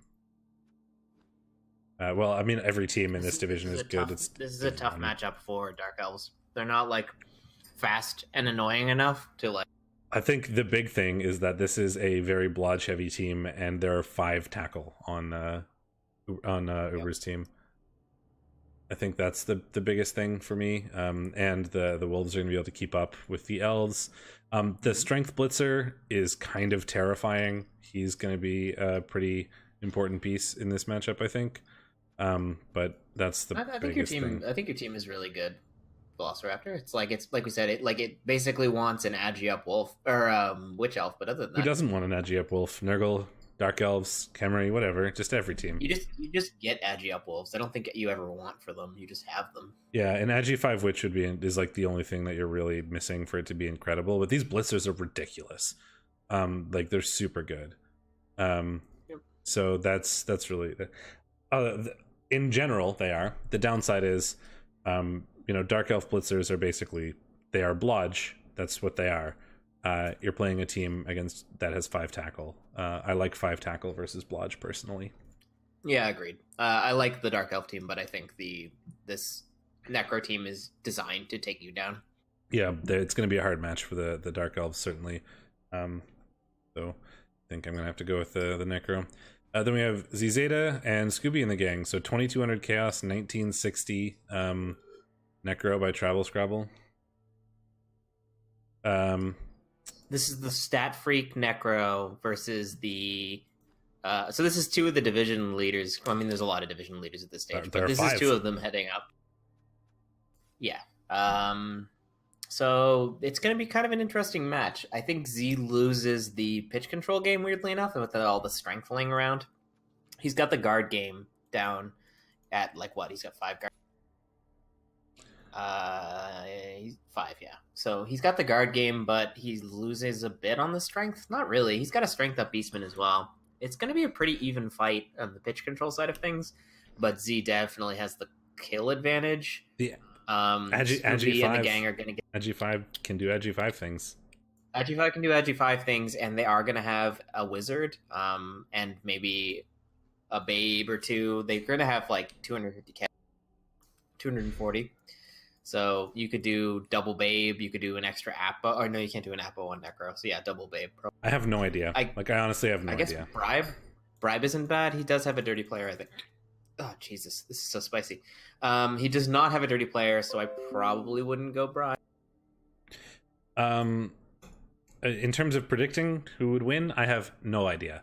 This could very easily go either way.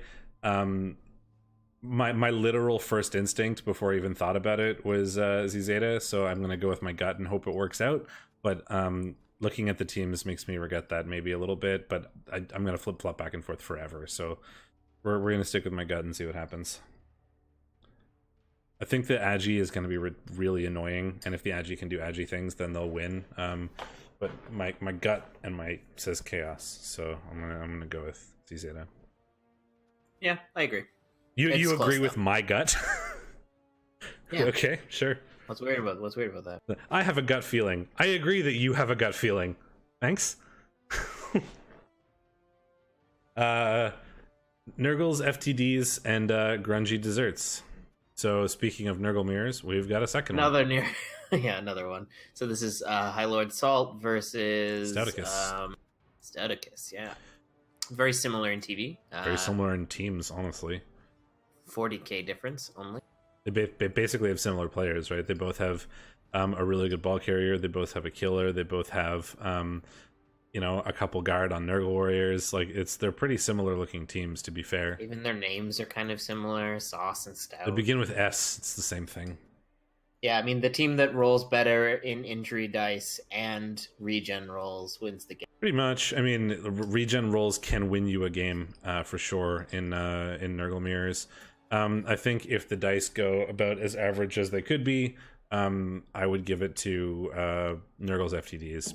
They have a little bit more guard and they have a little bit more claw, which could be just enough to push it sort of in their favor. If the dice are normal, they could get a 1 or 2 player advantage, and then that can make all the difference in a mirror. So I predict. It's real close, though. It is. That's going to be a really interesting match. I mean, it could be a really good example of the pitch control mirror and just the bash mirror, just seeing who makes fewer mistakes, leaves fewer things exposed, or it could just be a total wash as one team. Okay, it could be very interesting or very boring. Yeah, I mean that's usually how pitch control mirrors go. Yeah. Sauce does have a dirty player, which can be a big deal in these matchups. Having an extra, if you can get a good foul, it's effectively a better Claw Mighty Blow hit every turn, another Claw Mighty Blow hit every turn. So I feel like something to consider. Everybody is going to be rooting for the two teams to just completely kill each other. But I think that, it could go either way. Dice will make a pretty big difference here because of regen rolls and injury rolls and that sort of thing. I think that Nurgle FTDs have slightly fewer, or slightly more, I guess, advantages to push the dice in their favor. Like there's a few more guard, there's a few more claw, and that could be enough to do it. If the dice were like, I'm just waiting for like literally both teams full dead, and then like turn 16, it's just both beasts of Nurgle staring at each other, and he makes the 4+ really stupid. 1 die, both down, both dead. Perfect. No regen. The curtains draw, and we declare Blood Bowl a dead game. And then they both go into the next game with a team of 11 Rotter Loners. Seems good. No, there is no next game. We shut down the league. That's it. Perfect. So who do you predict for that one? Yeah, I like Sauce. Ace Trucking Co. and Archangel's Will. So we've got, instead of playing Nurgle for once, Archangel is going to play a slightly different team in Chaos Dwarfs. The bad news is for Kix is that he's missing that godly hobgoblin, and he still only has 1 bull, so he's going to be exhaustively outspeeded by the elves. Yeah, Chorfs are traditionally pretty terrible against what else? Turns out Archangel is good against playing good against. One more time. Good at playing against slow, punchy teams, and this is a slower team than the one he's been playing recently. So not as slow as you, though. No, we won't edit that in post because I edit the intro and the outro because I'm not watching 3 hours of me talking just to edit out the ums and things like that. But I make the intro and outro less dumb and cut out the stuff where we talk about like how our games went and that kind of shit. I don't know. I think you could probably sell 3 hours of you talking. Could I? I don't know. It's like a sleep aid or something. Probably. I should. Your soothing voice. I should record audiobooks. That's what I'm telling. The quick brown fox. The quick brown fox jumps over the lazy dog. I still miss your mic breaking so that you could sing sweet tunes at us with your deep voice. I predict Archangel because I think he's good at playing slow bashy teams, and this is a slower, less bashy team that's missing a bull centaur. Yeah, that's got like a good amount of like skills that just aren't going to be that relevant. Like Archangel doesn't care about your guard most of the time. He cares about it for cage dives, but like you don't really need to cage dive against Chorfs. They're going to have to overextend. Yeah, I mean, one bull is the big thing, right? It's a fast team. The only player you have that can keep up with the fast players is the bull, and you only have 1 of them. So that's a big problem. I think bulls are 110 or 120. There's something like that. I don't remember. We could sort of back calculate, but I'm lazy. No, that seems like a lot of work. I mean, we know they're an odd number because 130. he's only rolled normal. Yeah, there you go. It turns out he has 5 skills. He's only rolled normals, so they're 20k each. So minus 100k makes it pretty. All it took were 2 math degrees. 1 math degree. 2. You have a master's degree, Ben. Don't forget. Yeah, it's not in math though. Math. It's numbers. It's in statistical genetics. You're a math magician. A mathologist. Not an anime sports team versus Battle Brothers. So we've got High Elves and Bretonnians. This could also be an interesting one that I would like to get a hold of. We've got a gross High Elf team versus a gross Bretonnian team. Take your pick. Brett's. I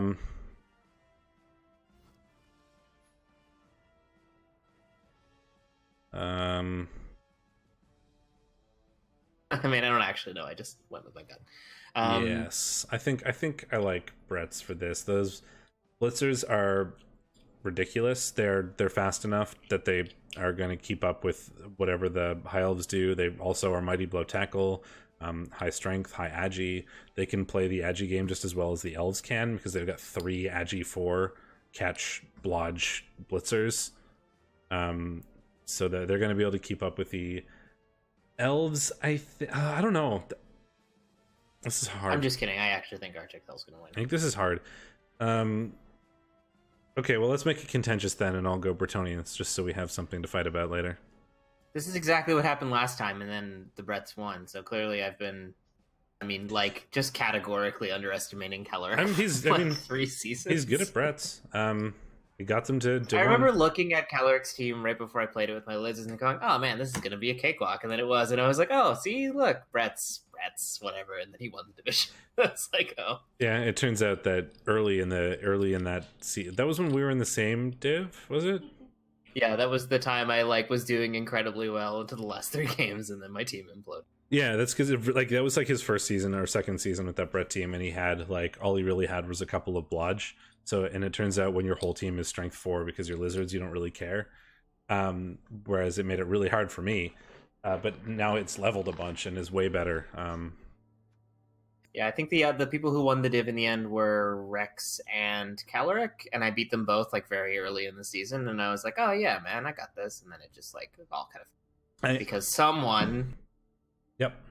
Oh, I had no chance of making the playoffs at that point either. I just ruined your life. That's the only thing I did. I think the Khemri coach did it worse, and I don't remember who the Khemri coach was. I'd have to go back and check.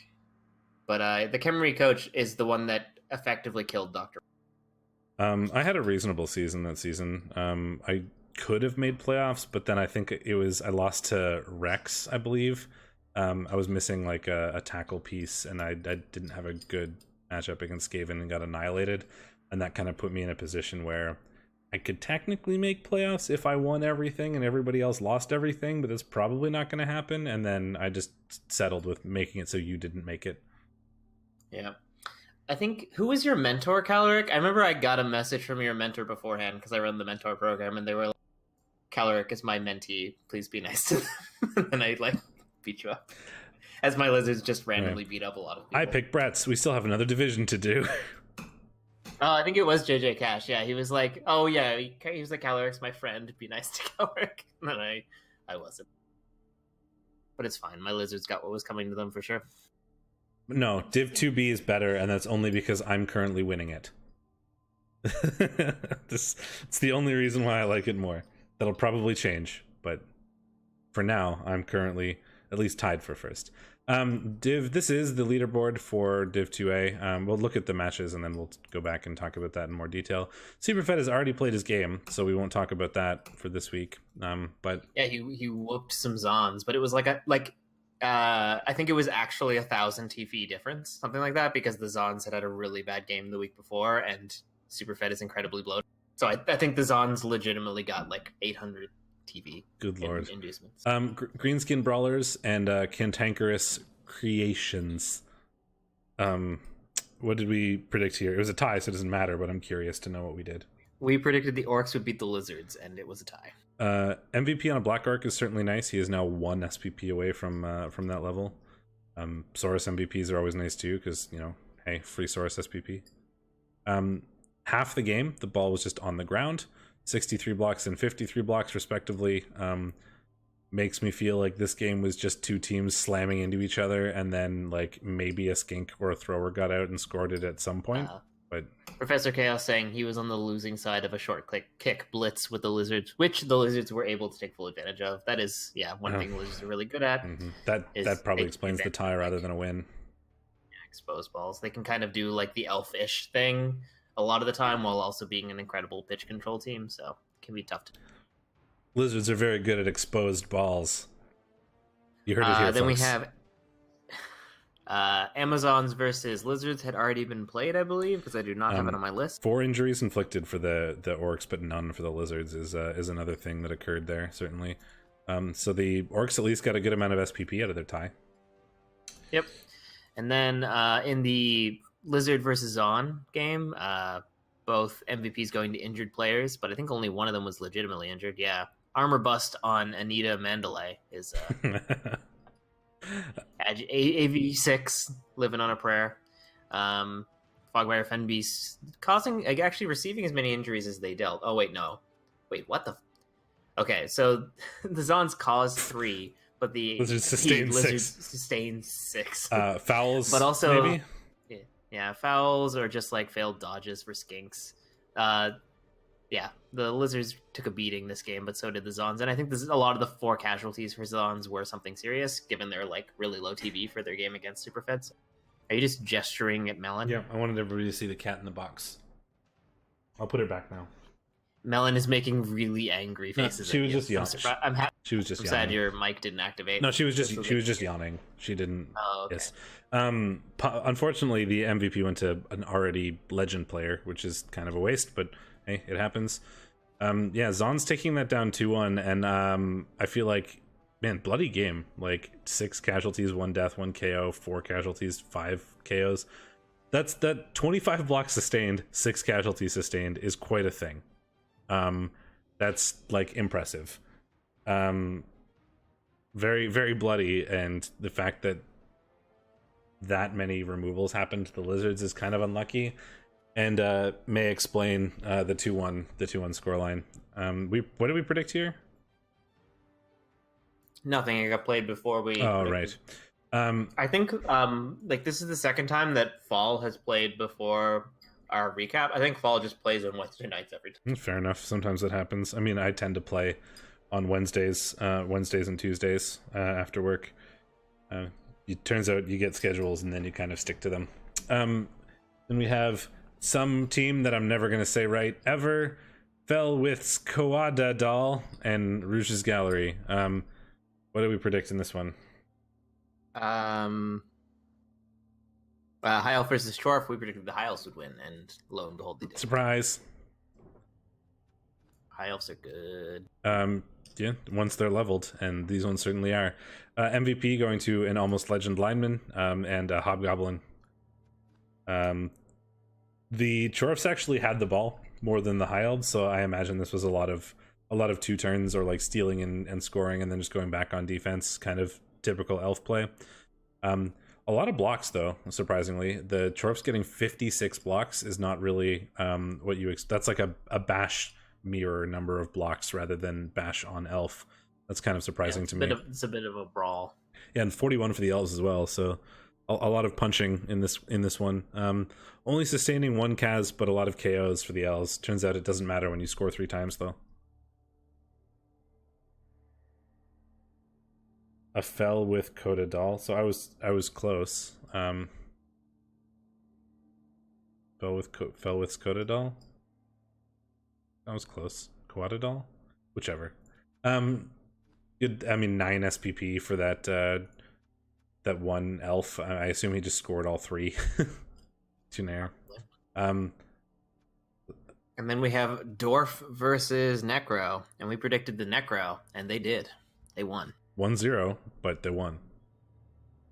We're doing pretty well, I must say. So far. Div 6 and 7 were much harder to predict than Div 1 and 2. Yeah, we were really bad at predicting those. So far, we're in the positives, which is weird. We are above, 50%, which means that maybe we're actually kind of good at this for once, instead of basically just flipping coins. Yep. We're better than a coin flip, people. That's what you're here to watch. Better than a coin flip. Just goes to show that Div 1 and 2 is slightly above the monkeys with typewriters that is Div 6 and 7. Hey. Shade. No, I'm just kidding. I played most divs. Hey, those divs don't exist anymore, so. My current div is probably about Div 7, so. I don't know what 2B translates to. Probably 2 or 3. 3, Ben. There are 2 divisions above you. You're currently recapping.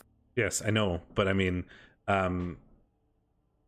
instead of like the people that were in Div 2 are in Div 2B currently. Like they sort of mixed 2 and 3 together.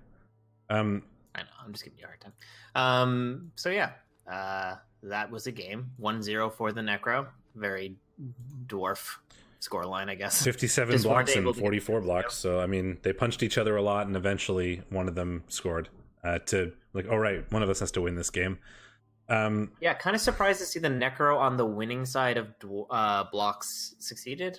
You'd kind of expect dwarfs to be better at the brawl than the Necro were, but it didn't seem to go their way. I think it just came down to there were more removals. The Necro removed more dwarves, so there are less dwarves to do the blocking, and also frenzy is a thing that will inflate the number of blocks sometimes, because that's 2 blocks every time rather than 1.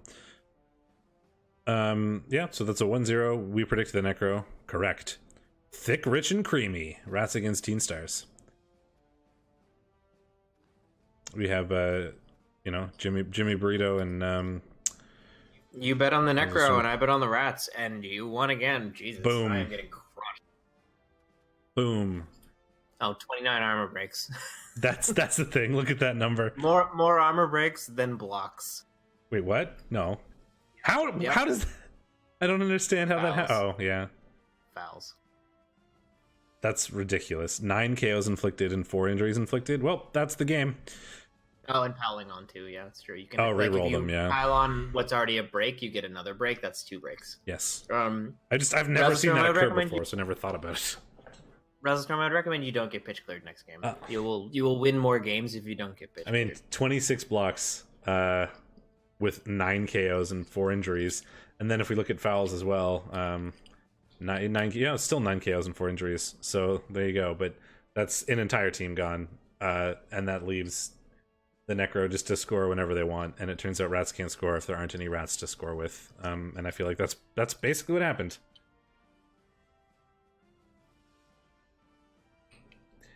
I've never seen that before. I've never seen more AV breaks than blocks, so I never thought. It turns out that the Blood Bowl client dice log is bad, and it counts things in ways that I don't expect. So I just assume I'm always wrong, no matter what I think about, because the Blood Bowl dice log is terrible. I'm just gonna write down that those words of wisdom. Can't score if no rats. Yeah, can't score if no rats. That's how you play rats. Just like when you're playing rats, think about that one thing. Just think that if you have rats, you can score, but if you don't have rats, you can't score. Yeah, it's very easy.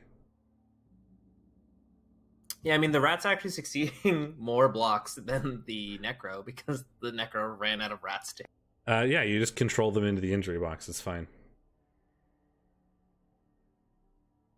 Anyway, yeah, that was a game. The secret of my success in Reality Kings, we predicted RK would win, and they did. Yep. Superfed taking that down.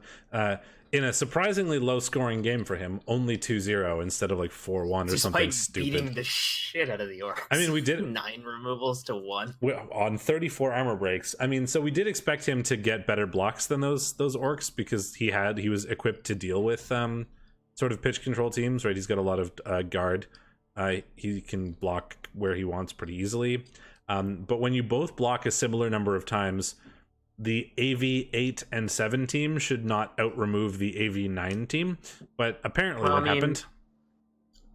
Superfed's got a lot of good killers, and he's got more Dirty Player, I think, and Dirty Player might have done some work here. Like, Orcs are susceptible. Yeah, but these are KOs inflicted and injuries inflicted. There are 9 that were in the inflicted part rather than in the sustained part.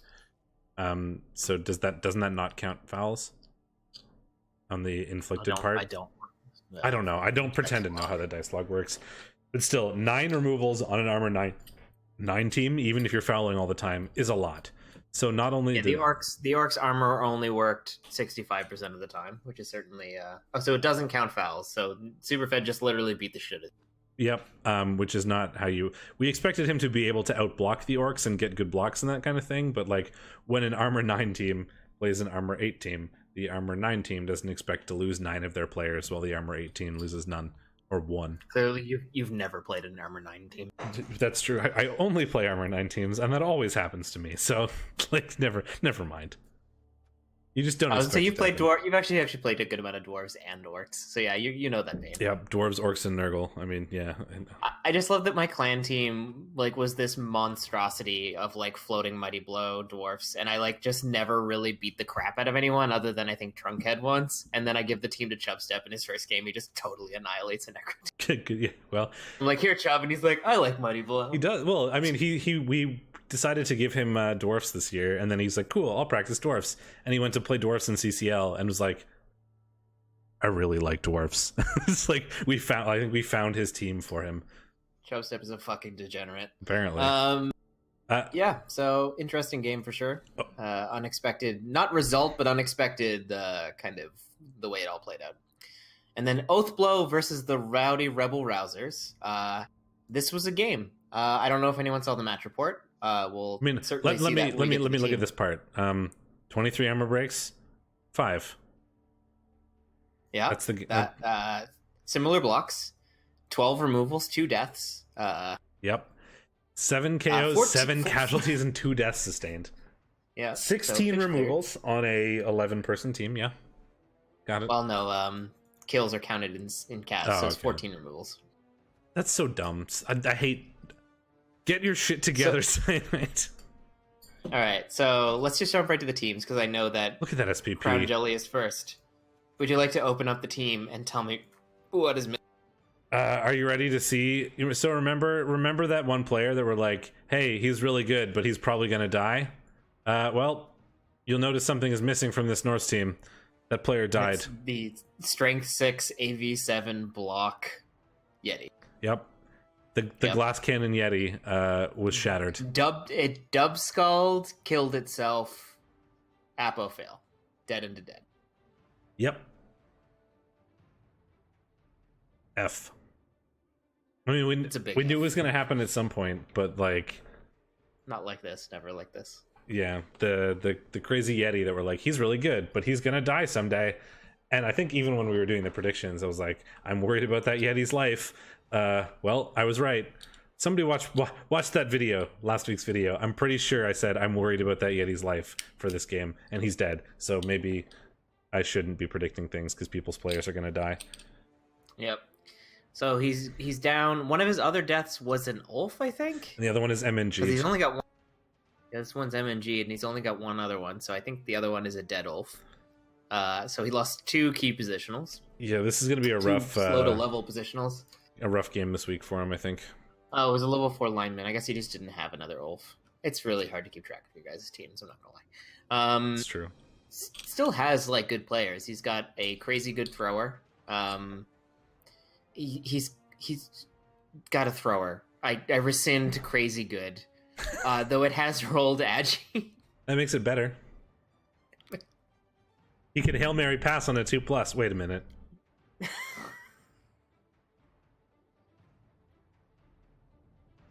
It's such a weird thrower. He's Mighty Blow, Hail Mary pass. Agi, like, he's such a weird thrower. I love him. I love him so much. It's so weird. It's perfect. Oh god. Yeah, that player is exists and has skills. Can now pass quite well, honestly, to the Agi up Blodge Blitzer or Berserker, I should say. Yeah, he can pass anywhere he wants on the field with a 2+. Yeah, it's OP. Oh man, is there anything else in here that's newish? Runners are bloat, man. Dauntless, who needs that? The Berserker, the Mighty Blow piling on Berserker is 1 SPP away from a level, which is kind of nice. Pretty easy to get that. Yeah, I should grab Tackle probably. Yeah, Tackle on a lineman. Hippie Smells Vintage Merp is, I think, probably new or newish. And I think maybe the Dauntless on that on Rick is probably newish as well. This team.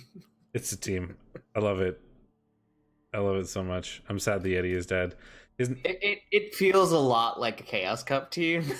Perfect. I love Chaos Cup. Like it would be a really OP Chaos Cup team.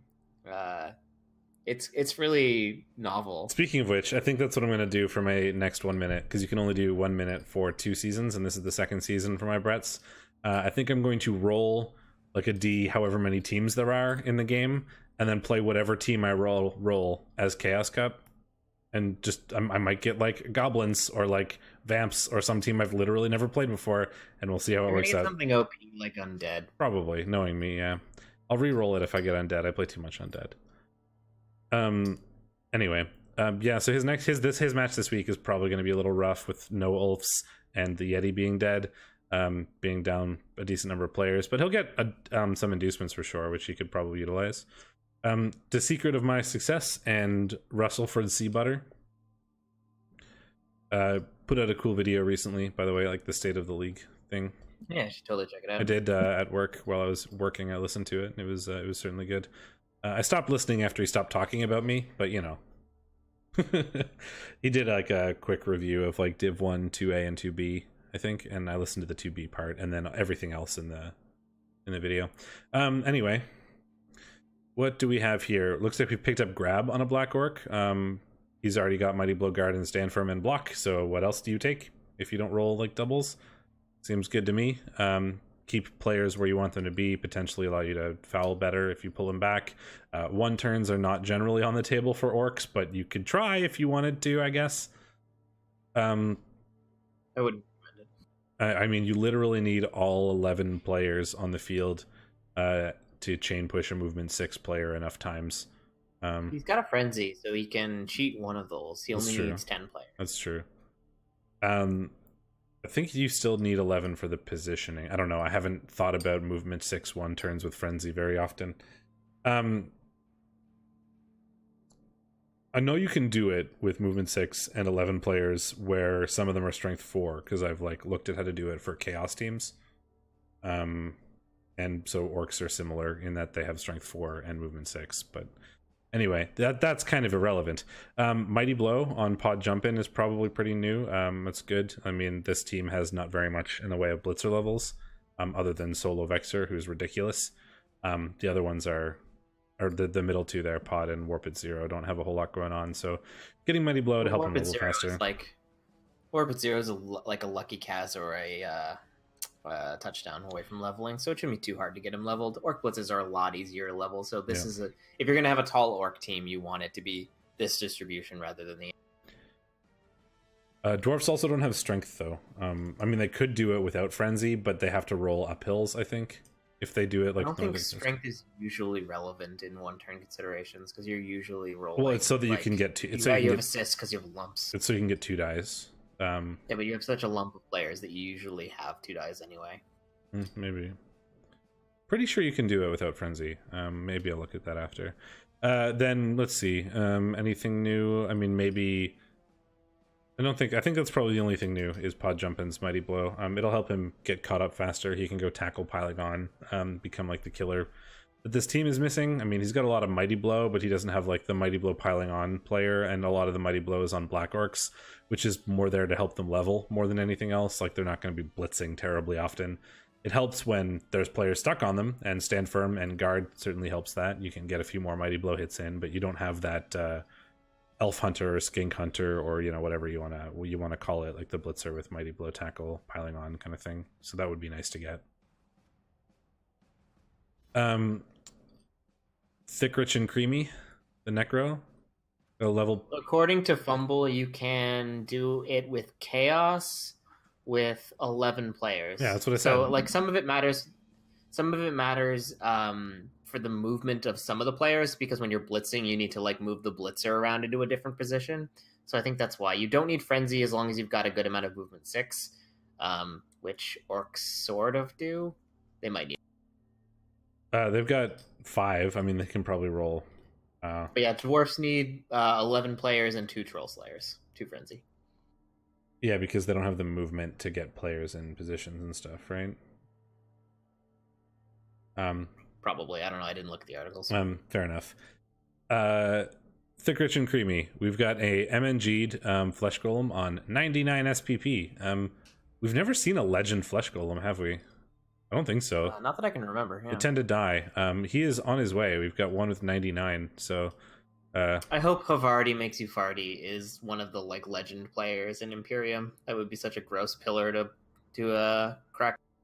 Yeah. Blodge, Stand Firm, Diving, Tackle, Guard, Mighty Blow. Well, he'll keep adding players when we do like quote expansion packs. So you never know. The free Mighty Blow piling on wolf that you get when you sign up to REL in El Padrecito. My Spanish is terrible, so I don't know how to pronounce Spanish words. Paris Stilton Jr., another Mighty Blow. This one doesn't have piling on, but he's 1 level behind, so clearly he gets it next. Yeah, exactly. He just took jump up first to assert dominance. We've discussed this. Second. 1 SPP away from Forever Provolone becoming also level 6. So the 2 very high level flesh golems. I guess he's praying for doubles really, but grab if you don't.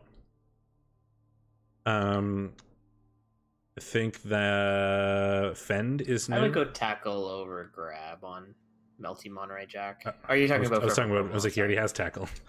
No, the white takes tackle. Yeah. So at movement bust and agi bust, he's kind of getting into like you should look to recycle his territory. I think. Maybe, yeah. He's a lot worse at his job now. That's for sure. The movement 5 hurts, certainly. The agi 2 is kind of irrelevant because you're going to be carrying on your ghouls at this point in development. Yeah, but you got to throw dodges sometimes with whites. Like that's just the Necro life. You're stretched kind of thin. You're kind of you're a hybrid team. You're not necessarily going to have all the pieces you want in the places you want. Sometimes you got to throw those dodges. Yeah, for sure. Oh, the white level's a double? Ooh. Do you take dodge on an agi movement busted white? I don't think so. Yeah. I don't know.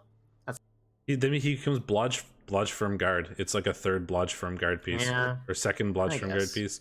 And it's basically it's like a strength busted flesh golem at that point. And even then, if you have to dodge him out, it's a 75% if you're not on tackle, which isn't like terrible if you really need to. It's not great, but it's better than not being able to do it at all. The other white is on his way to legend still. Probably will get there with Mighty Blow piling on jump out pretty quick.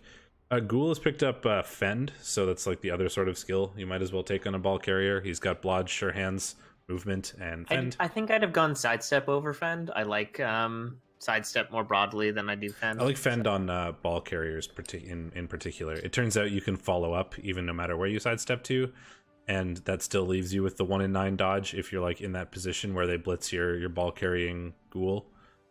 If you're like in a potato sort of situation, but if you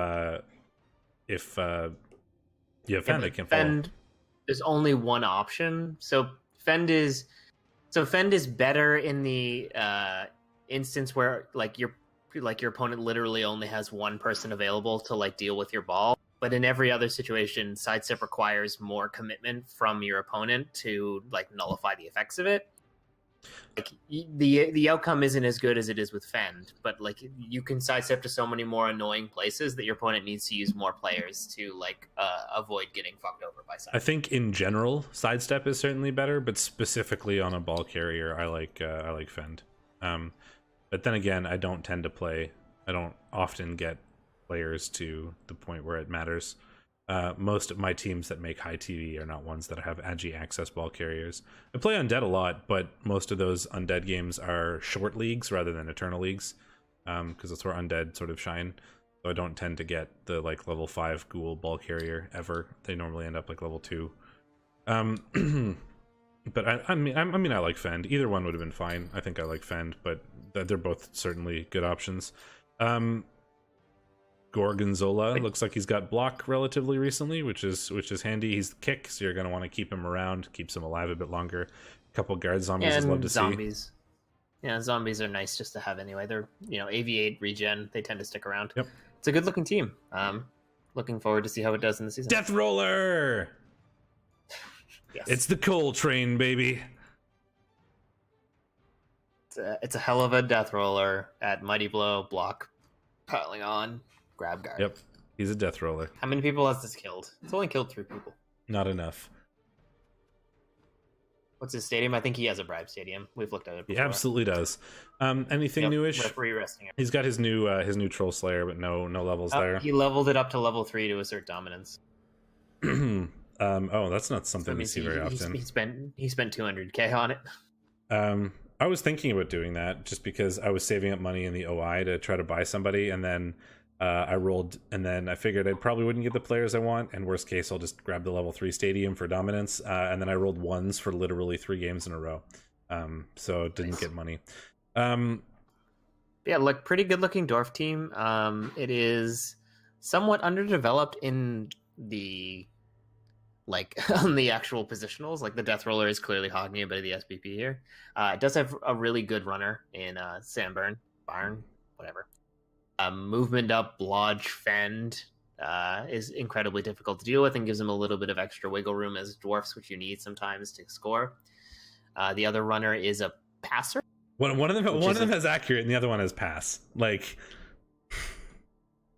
I'm sorry, I totally missed that. Yeah, They're both passers. No comment. I think the Mighty Blow on Dizzy Wallen is new. The guard, dodge, diving tackle Longbeard, which is certainly really cool. He's blodge guard, annoying to shift, and he's got diving tackle. That's super fun. Yeah. I mean, like, the only thing to say about this Dorf team is the thing you say about every Dorf team is that it needs more guard and Mighty Blow. Always more guard, always more Mighty Blow. Dwarfs. But in particular, this team needs more guard and more Mighty Blow. Yeah, for its next game, it's only going to have 5, and one of them is a Death Roller, which will get sent off. Yep, and only 2 or 3 Mighty Blow. Yeah. I would like to see another Dwarf on this team at some point. I mean, his next game, he's going to have 11 players, one of them being a Death Roller, so you're like, unless you're at home and get the bribe, you're guaranteed to be down players at some point. That is because he does have an MNG, but like if you're ever in a situation where you have an MNG or 1 removal, that can happen. So I would like, if you're a Death Roller Dwarf team, you might as well have 13 players, I feel. But and next up, as far as I can tell, is a team that is tied for the highest TV in the league with another team in this division. Isn't FD's higher? In this, sorry, what did I say? The league? Yeah, well, like, REL is the league, not REL. Okay, well, fair enough. I don't think there's a higher team in Div 2B down. But 2320 is the same as Superfed. Yeah, FD's dwarves are 2560. Are you kidding me? No. What? I mean, recall he has 2 strength 5 Longbeards, 2 strength 4 Longbeards, 1, 2, 3, 4, 5, 6, 7, 8 dodge rolls on his dwarfs. Oh, I remember. I just powed them all the time. Yeah, but like easy game, easy life. Yeah, it's he's embraced it. His motto is the bloaty McBloat fist of Rebel Dwarf teams. Not for Science's team is just exists to troll me. I think it is a cavalcade of stat busts and stat up. Stat bust. There's a 1-turner, which is incredible, which is super cool. I mean, that's probably, we saw that player score 3 touchdowns last game. No wonder he's a 1-turner. Yep. That'll do it. Anything new? I don't think. The Blitzer is pending a level up, so we can talk about what we think there. Probably tackle. If you got a double, guard would be amazing. Obviously, if you got a double, he's already got a Mighty Blow piling on Blitzer. If an Agi 3 Mighty Blow piling on Juggernaut Blitzer 3 double. If that's doubles, I would take guard. If it's normals, tackle probably I think is the answer. I wouldn't hate diving tackle. Yeah, I think I'd like diving tackle more than he's only got 1 tackle though. No, he's got 2 tackles. One of them is Agi 5 leap. Raj. Rackle. Yeah, diving tackle would certainly be really good too on the sidestep. It means that you're basing your elf, but he's at least an armor 8 elf. So that's certainly the least bad way you can do that. I think I like diving tackle. Depends on what your next game is too. If you feel like you need the tackle, maybe you take it. Elves aren't particularly difficult to level, so if you really want to. I don't think there's anything else new here, but look at this stupid team. We've talked about it before. I mean, there's a strength 5 catcher. There's a natural 1-turner. There are 2 Agi 5 players. One of them is Agi 5 leap. Like, this team is dumb. There are 2 Agi 3 players, even. He's got the whole gambit of Agi. He just needs a 6 and a 2. This is a high variance team. How many games has this team played? Lifetime. Only like 70. That's actually less than I thought it would be. Like 75. Stats go up, stats go down. Can't explain that. No. Clearly. All right. Bogmire Fen Beasts, Rolling Red. Rolling Red just played, I think. Was this Rolling Red? No, never mind. I'm thinking of someone else. Oh, Drenar in your division played and lost a really developed source. But yeah, so Rolling Red is the team that has Francis Drake, my old source. So it also, looking forward to see what he pulls out. It also out. has Dwarf Pube the Great. And that Armor 10 Saurus that we all love to hate. Been around forever, and we've talked about a million times. Yep. It's got a movement bust, which I think is new. Good armor up, idiot. Hey, if he took movement, then it would just be wasted TV. So very clearly the armor was the correct choice because he knew he was going to get a movement bust at some point in the future. Dodge first on 2 Sauruses, yeah, but this You're just gonna move on before I can talk about that. Yep. This one, I think the armor 10 one, I think he bought. So like the dodge part, he didn't have to get through himself, but I think the other one he didn't buy and had to level up on his own, which took forever.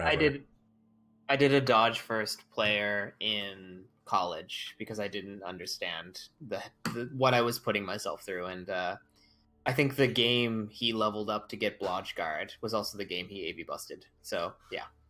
Triple Frenzy, quadruple Frenzy Saurus. More frenzy, more blocks. It's just math. Yeah. No levels on skinks other than diving tackle. All on Sauruses. Who Excellent. Needs skinks? Can you frenzy on a skink? No. You can. If he doesn't take frenzy on the first double skink he rolls, I don't know, deleting his team with my admin power. Oh, my clan game has finally been confirmed.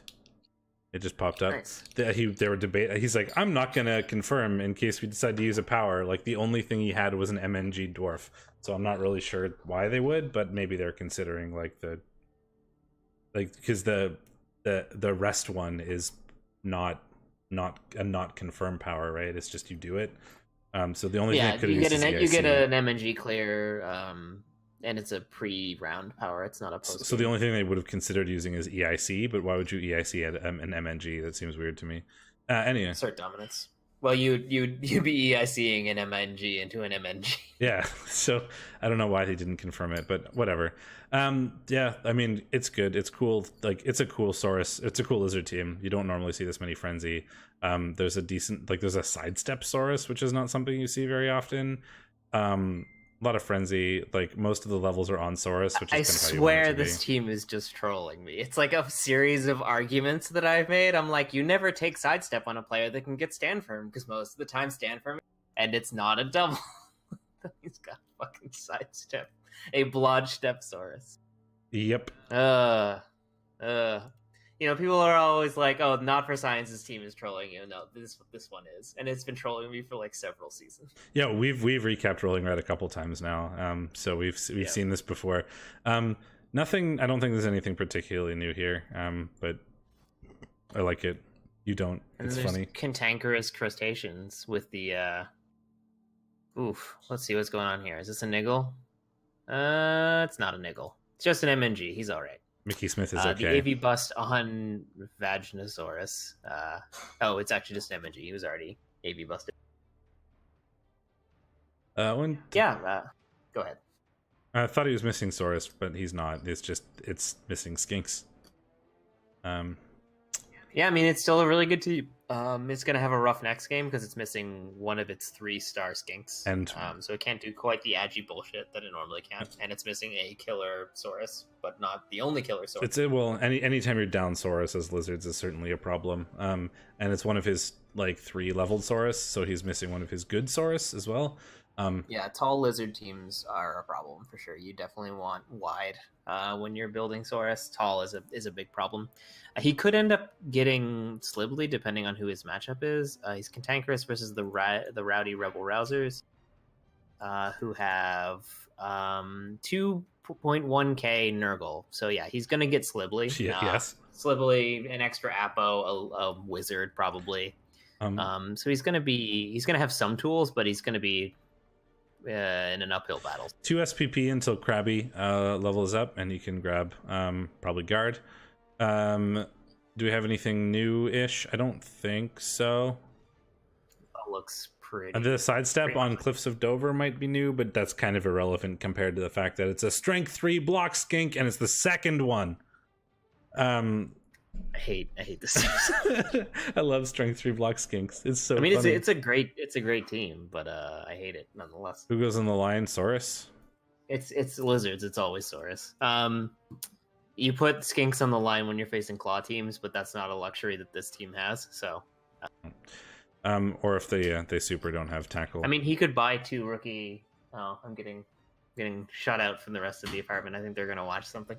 Okay.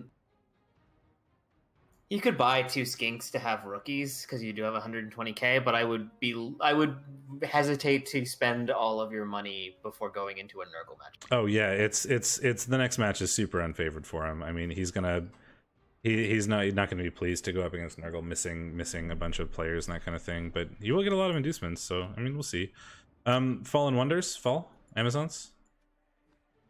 Back up to 1480 from the like 1100 they were going into the Superfed game, so they got through that without dying too hard. Agi 5. I love it. Agi 5, wrestle, tackle, strip ball. I mean, it's like a budget war dancer. Yep, just needs leap, and then it's a better war dancer at that point. Yeah, because it's wrestle instead of block, honestly. I mean, and Agi 5. Less movement. Yep. Anita Mandalay is great until she dies, which should be any day now. The thrower is actually a decent thrower. It's gotten a movement up and a movement bust, which is unfortunate, of course, but it does have strong arm and accurate, turning it into a player that passes like an Agi up elf. Yes. Yeah. So not too bad. Pretty good ball carrier. Definitely doing its job. And then a couple of catchers to receive as well. One is Blodge Step, one is Blodge Fend. Yeah, the Agi 4 guard stand firm Blodge Blitzer is certainly a nice support. The problem is it's armor 6. It's pretty difficult to knock it over sometimes, but if it does get knocked over, that's kind of terrifying. And considering its job is to mark stuff with guard stand firm, it's kind of scary to do that, but you'll get really good use out of it until it dies. Pork Shorts hasn't leveled anything exciting, which is not exciting to me because that's, you know, named after me. I want to see Pork Shorts do fun things, but, you know, what can you do? New stuff. I don't think there's anything else new. One Tree Offense is getting pretty close to a level. It's a catcher. Currently Blodge Fend. You could grab Sidestep if you don't roll anything cool. Or Diving Tackle maybe. You'd probably take Diving Tackle on Pork Shorts. Yeah, on the Sidestep one. That's true. Guard on a line woman is good. Dirty Player line woman. Designated DP has DP. I like it. Appropriate naming scheme. Exactly what you said last time. It's a good team. It's lacking a bit of guard, I was trying to say, because he's obviously lost a blitzer recently, and one of them is a dedicated killer. So he's only got 3 because he rolls a nice double on the Huntress, but usually you want a bit more of a bash game as Amazons, though he does kind of have like a very elfy Amazon team. Like lots of agi ups, got a decent actual thrower, so he could be throwing to, you know, some of these blitzers downfield and kind of run the ball up for 2 turns. It's pretty good. Definitely suffering a bit in this div with all the bash and tackle around, but doing pretty all right. Rouge's Gallery, Mr. J. Cobalt is MNG'd, I think, rather not niggled. Yeah, just MNG'd, so that's fine. Also, he's a Hobgoblin, so who cares? But every other player on the team is also injured in some way. both bulls are AV8, but you'd never give up those bulls because they're incredible. Agi up, sure hands, break tackle, block guard. The other one is the blitzer with strip ball, mighty blow, frenzy, block, break tackle. 3 claw, mighty blow chorfs. One of them also is piling on in horns. We've seen turtle before. That's nothing new. There's another stand firm Chorf in Grundy 2. I think that's new. So, you know, he's one of the few that didn't roll claw, so he went guard stand firm. But like the Chorf blockers on this team are all incredible. Like when your worst Chorf blocker is guard mighty blow, you know, you're in a decent spot, I think. A lot of them are guard mighty blow, stand firm. There's 3 claw ones. One of them is horns. It's a grotesque team for sure. Yep. And then it's a fragile team, and like in a bad claw matchup, he could end up just getting utterly pulverized. He doesn't care about the claw, really. They're AV8 against claw. It's true. I mean, just in a mighty blow matchup, he might get pulverized. Yeah, I like Orcs or something. This team could get wrecked by Orcs or Khemri one day if it doesn't like immediately remove them. Which it might with the 3 claw players, right? So like you can. I don't think it's bad to most, like there are a bunch of stat busts and that kind of thing, but I think for the most part, the vast majority of them are irrelevant. Like it's a niche sort of situation where the AV8 is specifically going to be way worse for him, and that's like the case where you said where you're playing like dwarfs or orcs or Khemri or something that have a lot of mighty blow, and you don't happen to, you know, keep up with the removals somehow considering your claw. So I think most of them don't matter too much. But we'll see. I mean, I feel like this team is gonna bash the bejesus out of anything it runs into, and we'll see. We'll see who comes out on top. Yep.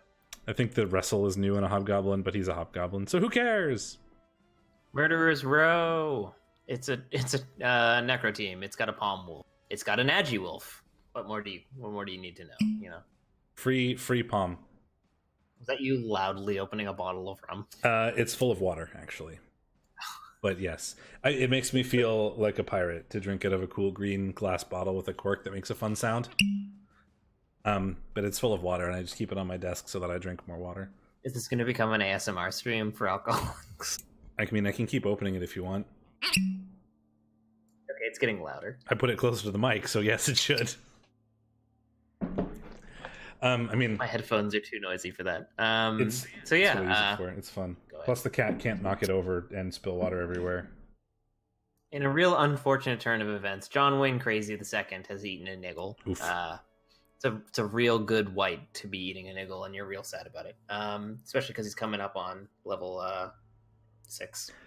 But yeah, I mean, you keep him around. He's AV8 regen. He'll survive at least a little bit, probably, but the niggle will probably eventually kill him. Yeah, we watched that game, Professor Chaos. There was one point in the game where like 9 of your players were literally just in a straight line against 9 of his players in a straight line, and it was so funny. Like, I could not keep a straight face while we were watching that. It made me so happy. Yeah, it was good. At one point, there was just a 12-player block. Like, you could not have fireballed all of them, and it was just incredibly sad. Just like geometric shapes, the Blood Bowl game. Yeah, a 3x4 rectangle of Orcs and Chorfs. Yeah, no, I mean, this is a good Necro team. There's not a lot to say about it. It's got exactly what you want in Wolves. It's got a great killer white. It's got a support white that's got guard. It's got guard on both of his flesh golems. Looks like the guard is fairly new, being just 6 SPP now. Yep, block guard zombie is leveled. So you might give him tackle. Yeah. You've got another guard zombie. Like, this is just a really solid team. Handsome Tim is stupid. I don't like Handsome Tim, but he's funny. 4 or 3 dirty players is also stupid. But no, that's fine. More fouls. When one gets sent off, you can keep going. It's like free bribes, man. They're 60k instead of 100k. They're bribe zombies. Value. That's what they are. That's literally what they are. They're 40k cheaper than a bribe. You just keep fouling. Zodiac Killer, I think, got blocked pretty recently too. So that's Blodge now on that ghoul. It is the only ghoul, but that turns out it's fine. You have wolves that can do most of the ball carrying if you really want to. Yep. No, really, just a really solid team. Not a lot to say. Rousal Storm Skaven, they got pitch cleared this week. Have they survived it? Yeah, seemingly. Claw Bomb Holland doesn't have Claw Bomb yet, but he's getting there. 2 SPP away. Harry Styles is kind of going a different route. Might even go Frenzy next. Looks like he's doing a bit of a surf thing. He's been on 76 SPP for 5 games. The Claw Mighty Blow Stormvermin. Yeah, I mean, Drumpf was doing that for a while. I fully expected him to roll boxcars when I finally leveled him so that he could just spite me one last time. Melissa Downhurt is a great thrower. Picks up on a 2, can pass like an Agi 4. This is a good thing to have when you're doing short passes to gutter runners. Pudik is still alive to constantly embarrass you for having a default gutter runner name. You clearly have a new rookie one, so it looks like maybe you lost a gutter runner in that last match. No, because it's 2 matches old. And Caleb McFarlane is incredibly annoying with sidestep, shadowing, diving tackle. We've talked about that before. I think there's nothing particularly new in terms of levels here other than the line rat that has a pending level. It is wrestle, tackle, and MNG, I believe. And Niggled. Did you lose your spiciest gutter runner? I feel like you had a good gutter runner, and like Pudik isn't bad, but I feel like you had a better one. It's just normals on this line rat. He's got wrestle, tackle. What do you take? On a wrestle tackle lineman. Fired? I mean, he's niggled. Fired? Yeah, fired. I think fired is what I would do. If you're adamantly against firing, he had an Agi 5-1, I think, right? Yes, it died in the playoffs. There you go. And then a Rackle Strip Horns Gutter that died in OI. So yeah, there's a couple gutter runners that have cycled out, but we still have good ones. I mean, we don't have the Josh Clutcherson is on his way to becoming that gross, that super gross like sacker line or gutter runner. He's got wrestle strip. You probably want tackle. He can definitely do the job for now, certainly though. I don't get the he'll die eventually argument. Like it's a cheap lineman that is now a 90k lineman that is also a walking numbers advantage to give to your opponent. I get that he has utility, but I feel like his value is not outweighing his risk. No, because you can afford to buy a new one. They're only 50k, and like on a Skaven team, the line rats are there to just get in the way. And since he's niggled, it's basically asking your opponent to make you be down a player, which, like, to be fair, you don't really care about on Skaven. Like, going down a line rat is a thing that's going to happen literally every game, and you don't really care that much. But it's like you're that much more likely to go down a line rat, so you're that much more likely to go down 2 or 3 line rats, which could suddenly become a problem because then you start exposing your better players. Yeah, I mean, I think if he wasn't niggled, I'd keep him around. But oh yeah, you might as well wait for your next one for sure, because he's MNG'd. Like, oh no, wait, I lied. He's 110k. He's, you know, basically he's more than a rookie gutter runner by a significant margin. I would wait. I would probably wait to the next game because he's about to play the Chaos Dwarfs, I think. So you probably want to wait to see, in case you lose somebody more important to replace, like a gutter runner or whatever. But if you win, or if you don't, even if you lose and you don't lose anybody and you go above that 150k, the first money dump I would do is just get a new lineman. Then we have Superfed and his tied for second highest TV REL team. I'm gonna have to go back and make sure that I'm not lying about that, but I don't think there's anyone lower in the divs that is higher than 2320. I mean, I think every stat you say you've literally made up. So yeah, that's how statistics work. Yeah, so I don't think I would trust any. This is the highest blah blah blah in whatever, because you're making it up on the spot. Yeah. But it's pretty likely. 2320 is really goddamn high. And engineers are good at estimating, you know? Yeah. I believe that Superfed is within one order of magnitude of the most bloaty team. And yeah, I was going to say, yeah, engineers are good at estimating. Just like double the safety factor, call it a day. Yeah, physics is hard. Safety factors are like in the single digits. We're good. It's fine. You know, except for planes. Planes are like 30% failure at any moment. Planes are also like 2 planes. Their planes are fun. Like literally a plane is like one plane inside of a larger plane because there's so many redundancies. Planes are cool. Next thing. Yeah, you're a nerd. That's true. All right, so Captain Stabin is still a force to be reckoned with. He's 56 SPP away from Legend, but nothing new there, I don't think. Nope. Milf Hunter has picked up Stand Firm, great level. Makes him an incredibly difficult to deal with pillar. Diving Tackle, Blodge, Guard Firm. Guard Firm? Guard Firm. I'm making up new combo words. Blafirmgard. Come Fiesta, which is spelled wrong and always bothers me. But I don't think spelling it correctly would get through the cyanide profanity when I was filters. making so my Imperium team is you set off my trap card and it's all Yu-Gi-Oh themed, and one of the OG cards in the like starter decks, which are the ones I'm most familiar with because I played Yu-Gi-Oh like 18 years ago, is something called like Beaver Warrior or something. Yes, I remember Beaver Warrior. And you can't put it in Blood Bowl because Beaver is like a flagged red word. Oh man, I remember Beaver and Warrior. I was so sad. I can picture what he looks like in my head. My Yu-Gi-Oh card themed deck is too edgy for Blood. Oh dear, but things like Milf Hunter and Team Squirt certainly are not. Yeah, wouldn't want those beavers. Anyway, we never want beavers. No beavers allowed. I think Vulpus is just going to keep saying nerds at us until we go away. Probably.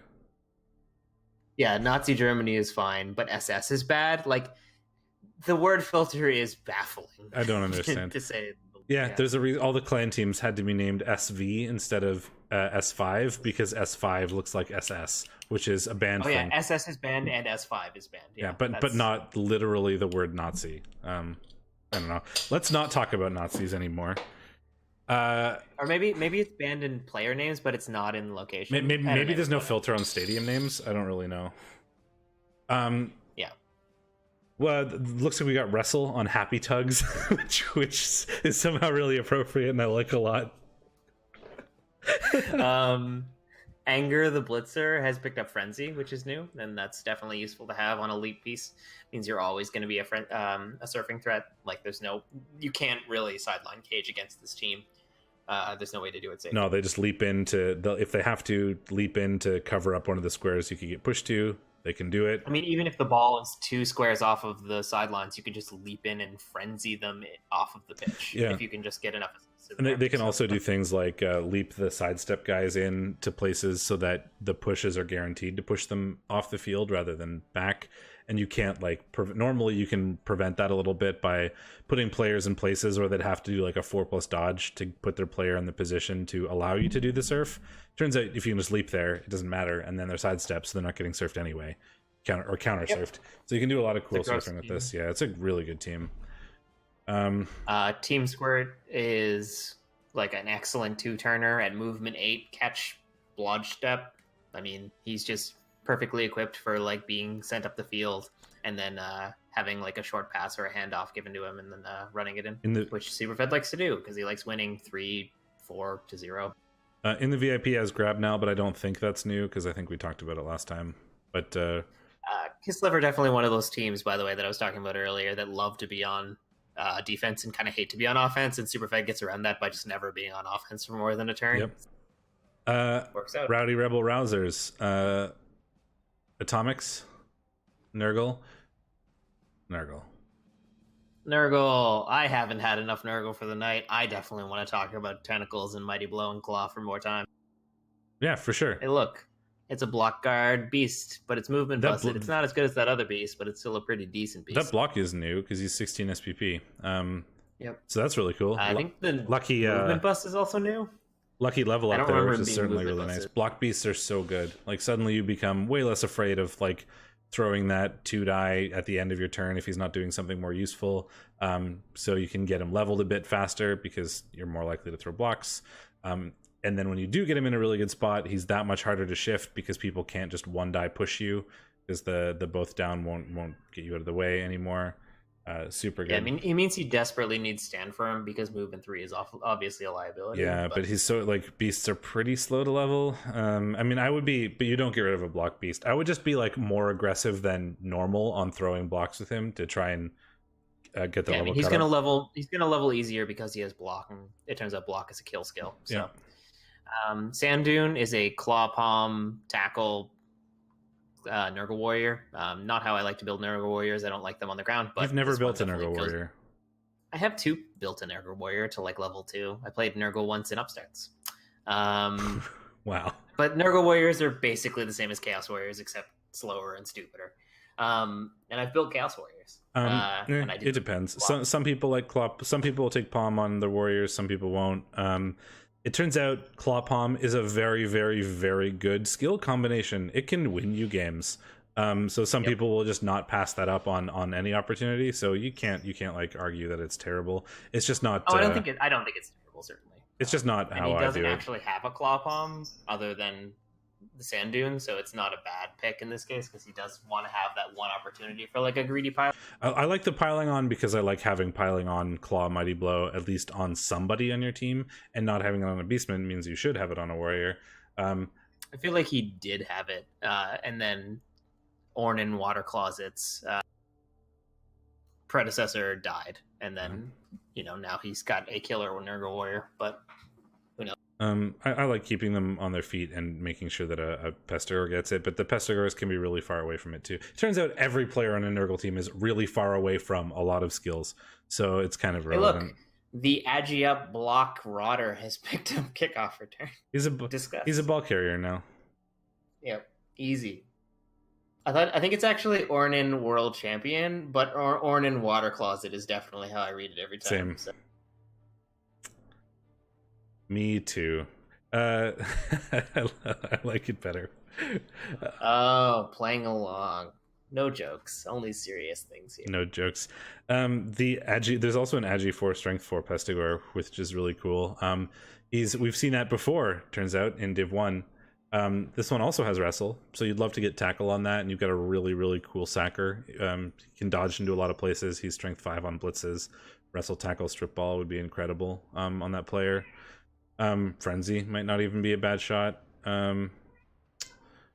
Ornan, good ball carrier, sort of fake Agi 5 with extra arms and 2 heads, but that's kind of how Nurgle ball carriers go if they don't roll stats. He has gotten the nice double for dodge though, which makes it a little bit better. Anything new-ish? I don't think so. I think other than the block. Tentacles on Luminous is new. Ah, there you go. Looks like, and that's. I don't like having this many tentacles. I think you could have some Stand Firm, which would be more value, or even more Claw at this point. I don't love the double tentacles pickup on Strength 4, but it's not bad. Tentacles is a good skill. I think I will take Tentacles on my Nurgle Warriors eventually. I just feel like it's like a level 6 or level 7 sort of skill in my on my Nurgle teams. I'd like Stand Firm over it, but it certainly can get a lot of use if you run into Elf or Skaven teams, which there are some in this div, certainly. Is that Melon yelling in the background? Yes. She is begging Emily for attention, and Emily is ignoring her. Seems bad. And then we have Professor Chaos and the Greenskin Brawlers. Skaven really hate that many tentacles. Skaven really hate that many tentacles. Let's see, new stuff. I mean, we're very close to levels on all of these Black Orcs, which is kind of nice because you really want Black Orcs to level sort of simultaneously. Because if one gets really far ahead, it can be hard to catch up the other ones, because you're going to want to do a lot of your actions with the really high level Black Orc, and then the other ones don't get blocks. So seeing them all pretty close to each other is a nice thing to see. It means they're staying leveled at a similar time. 2 SPP until Morknast levels up. Tackle, Mighty Blow, Guard, Strength. It's a good question. You could go either way. I mean, you could go Stand Firm and just have the Strength 4 Stand Firm Guard piece, which I think is really good. You could also make him sort of killery with the piling on, but I don't know if you want to put your Strength 4 Guard on the floor. So I think Stand Firm, maybe Juggernaut actually might not be terrible either. Because then you have a Strength 4 piece that doesn't need any assists to shove most Stand Firm Strength 3 type players out of the way, or would only need 1 assist to shove Strength 4 players out of the way. And then if someone's trying to get in your way with Stand Firm, you have a really easy way to shove them out of the way. That's not your killer guy. So I think Juggernaut or Stand Firm are both really good options. Frenzy is another really good one, actually, now that you mention it, because Strength 4 Frenzy, we talked about that before. With Strength 4, you're not worried about getting Frenzy trapped as often. You don't need assists to make sure you get 2 sets of blocks. I think you probably want Stand Firm first, because if you're going to start surfing with Frenzy, you have to follow up, and then you're easily counter-surfed if you're not protecting him really well. And then you're kind of defeating the point of it a little bit by having to put a bunch of players around the guy that just did the surfing so that he doesn't get surfed on his own. I think Stand Firm probably, and then you could take Frenzy afterwards, but I mean, I guess it depends on how committed you are to being able to defend him. New things. 3 SPP until the thrower levels up. Pray for Agi, I guess. I mean, there's not much else he really has left that he wants. Unless you want to take like Leader and save yourself a team reroll for some TV savings. It's not a ton, but it's something. And then a couple linemen. Nothing exciting there. Accurate is another. You could start trying to beef up the throwing game a little bit, just so you have the option. It's not something you'll use very often, but having the option to make sure those short passes are 2 pluses instead of 3 pluses if you're doing like a short quick pass for a blitzer score, or if it could possibly help out 2 turns if you're in situations where you need to do 2 turns, you have a better throw. I mean, like it's not uncommon for the Orcs to need to do a short pass to complete a reasonably likely 2 turn, so I don't hate it. I assume you're talking about taking Accurate at 76 SPP on the thrower. Yeah, I don't hate it. You could also do, if you want to be super TV efficient, you could like take Leader and then drop a reroll, but like that's not really a ton of TV saved at this point. It's 40 TV in a division with 2,000 TV teams. Yeah, probably not worth it. And it's a risk too. You won't always field the thrower on defense. You don't really want to field the thrower on defense necessarily as Orcs. So yeah, that's true. But it's something you could potentially think about. We didn't really look at the leaderboard after the games, which we probably should have, because Superfed has already played his game, so ignore that. He should be at 2-0-0. I mean, he is at 3-0-0, but it's not like everyone can catch up. Well, 2 people can catch up to him. Oh wait, no, because Fall also had 1-2 games.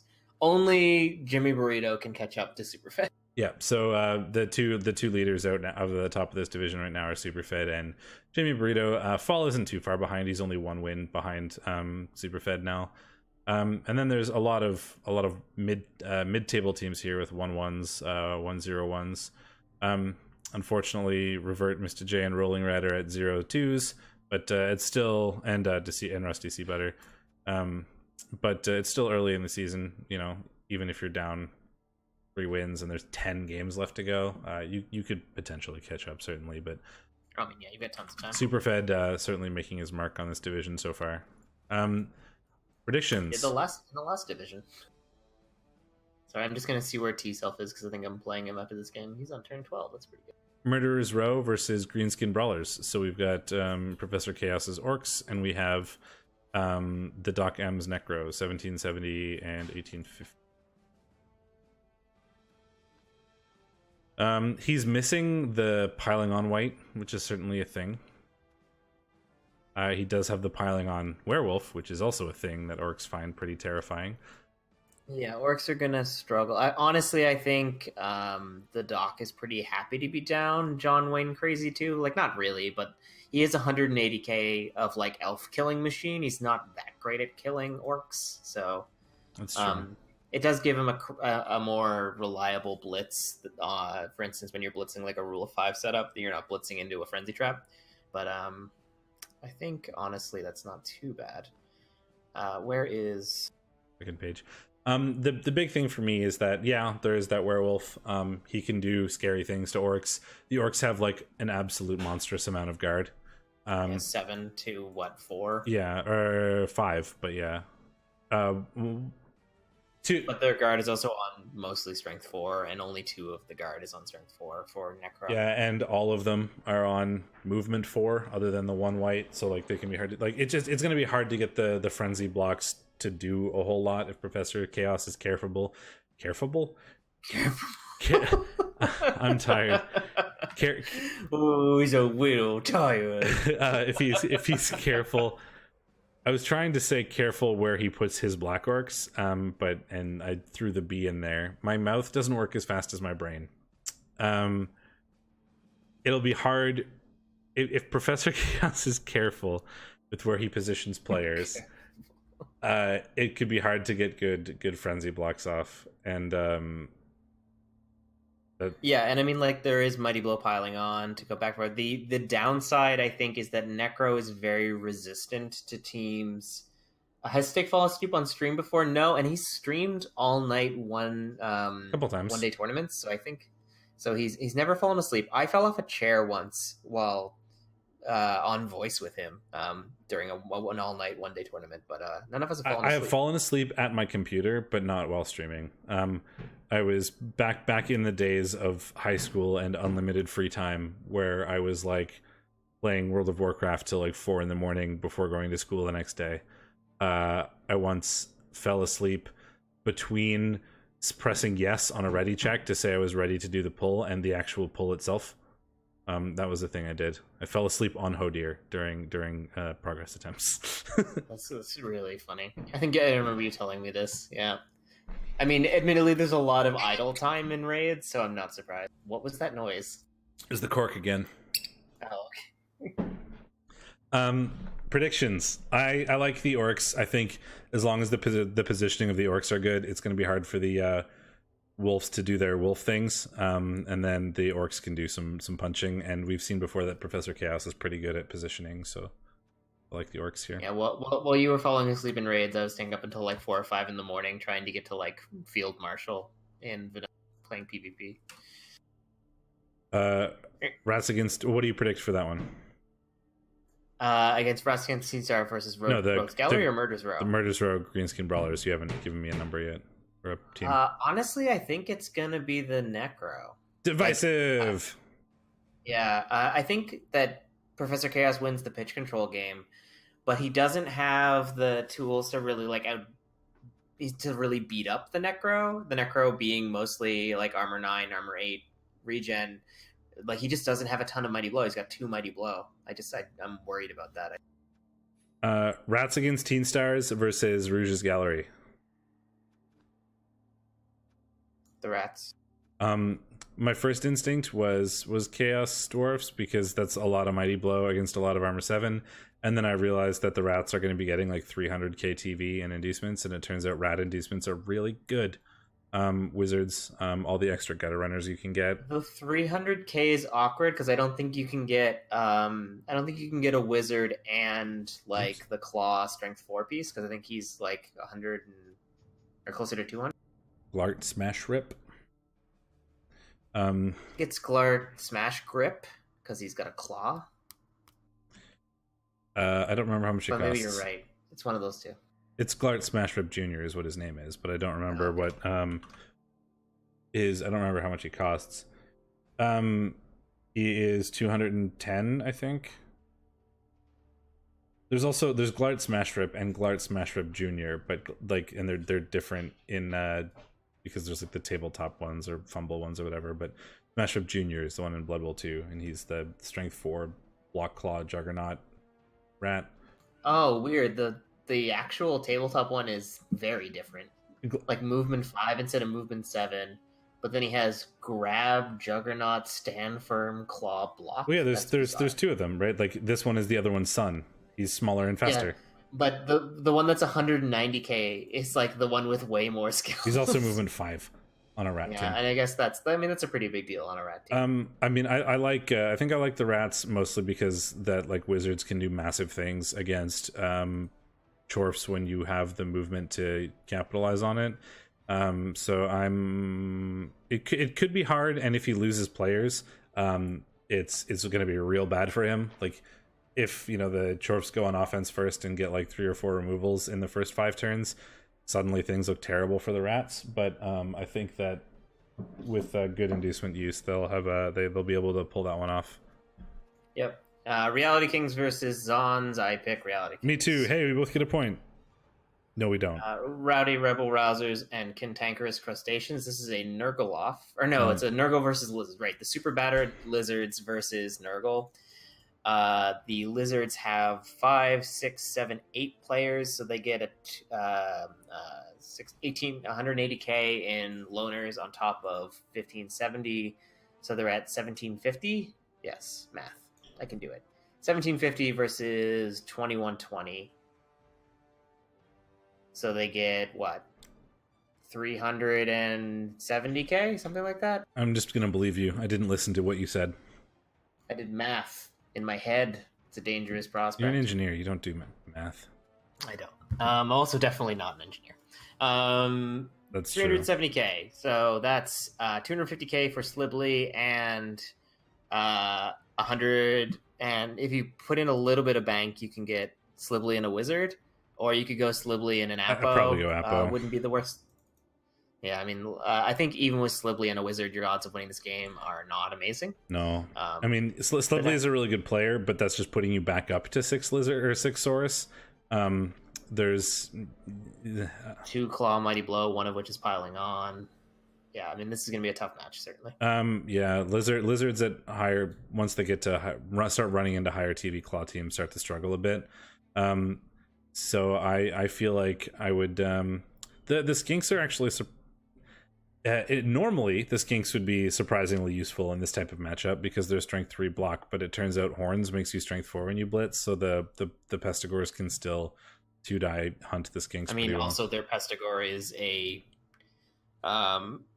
strength 4 wrestle piece. Yeah, if I think that's true. If Mickey Smith was around, I think then the lizards have a good chance at this. But him, like that skink, much like any Agi 4 skink, is just like a chance to automatically win games through skink bullshit like click ball, click end zone. So because Agi 4 stunty is just cheap. I'm gonna go with Nurgle because that skink isn't there. Basically, if he was there, I agree. Oathblow and Fogmire Fenbeast. So we've got Lizards versus Norse. Norse no longer have their Yeti. Norse. Wait. Hold on. What? Hold on. Don't say anything. I mean, you can talk. It's fine. Ah, shit! I backed out. No. What are you? No. I don't know what you're trying to do. I know you don't. I need to see. Yeah, the Lizards have twice as much frenzy as the Norse. Oh, I see. This is the world we live in. I was like, what are you trying to do here? How many? The Norse have 11 players, right? 1, 2, 3, 4, 5, 6, 7, 8, 9. No, they have 10. So they're actually at 1440. So they only get 380k TV. You can get the inducement Yeti. I think he's Ice not Pelt bad. Hammer Blow. I don't think I've ever seen him picked up before. He is Strength 6, Loner Claws, Disturbing Presence, Frenzy, Regeneration, Thick Skull. So he does not have Wild Animal. That's a big deal, actually. And he has a Strength up. Do Yetis normally have regen? They don't. So he's got regen, and I think they do normally have Thick Skull, but they don't normally have regen. He's also the big thing is the no wild animal, really, like that's so big. Yeah. It's a big deal. And it's what he's still got Loner though, so he's still like a liability. So it's 330, so he can get him and a babe. What more do you need? Things that aren't Strength 6 Yeti. Although he might not actually bad. Strength 6 Yeti, he won't have. It'll be 3 frenzy on 4 frenzy. So honestly, it might not be bad. It'll help deal with some of the strength disadvantage, and the claw is never something that you are not happy to have against lizard teams. Yeah, that's mostly what I was thinking. Oh, you got to get through that armor 10 somehow, That's true. What do you think? No, I was going to ask you. The missing Ulf is a big deal because he literally has no plus strength and there's only 1 guard. So I think he's going to get muscled around, or two guards. So I think he's going to get muscled around really hard by the lizards. Yeah. So I agree. I think if this was any other day where he still had the Yeti and the Ulfs, I would probably give it to Crown Jelly. Just because the more flexibility of the Norse, and there's a lot of block lying around and that kind of thing. But for this particular match, because of the no strength, no Yeti, I want to go with lizards. The secret of my success and fell with Coadidal. The ridiculous high elves. Do we even really need to look at anything else? Let's see what Rusty's rocking. How's he doing for a tackle? That's the wrong Orcs. Goddamn it. He's got 2, and he's got a frenzy one, which is not. Well, he's got fake tackle. He's got what? He's got a lot of mighty blow, which is good against high elves. That is true. No piling on, which is a bit unfortunate because they can't really foul; they're too expensive. Allow me to kind of pile on with counter all of your arguments with Unturn High Elf. Yeah, I know. I think the high elves probably have it unless they implode. Though it must be said, Rusty is about to get some inducements. Yeah, he's gonna get what to something. 5 4 like 450. Yeah. Yeah, I mean, I think the elves win even with 450. Like, what do you get? Like Ripper, another like Orc inducements are not amazing. Not especially not against elves. I mean, he could literally get Morgenthorg if he wants. Yeah, Morgenthorg. Fuck it. Ripper. There's the special orc star player, the one that's like famous like Griff, but for orcs. Varag Ghoulchewer or whatever. He exists. He's a strength 4 block jump up mighty blow. It's another mighty blow, which certainly might help. Yeah, this is gonna be a tough game for Rusty to win, I think. Yeah, I mean, I want to go with elves. There's certainly a lot of things he could do to try to help himself out with it, but I think Not for Science's ridiculous elf team has a pretty good things going for it. Thick, rich, and creamy, and the cogs of my success, or cogs of war. I just threw a bunch of things. Man, I'm tired. Necro versus Dorf is not traditionally a good matchup for Dorfs. The death roller does matter here. Actually, it does. Yeah. it's tough for Necro to deal with. If they can ever take it down with a Wolf, that's going to be pretty funny, but it's a lot to ask at strength 7. Well, here's the key. Who is at home? Thick, rich, and creamy is. So the dwarves don't have their free bribe.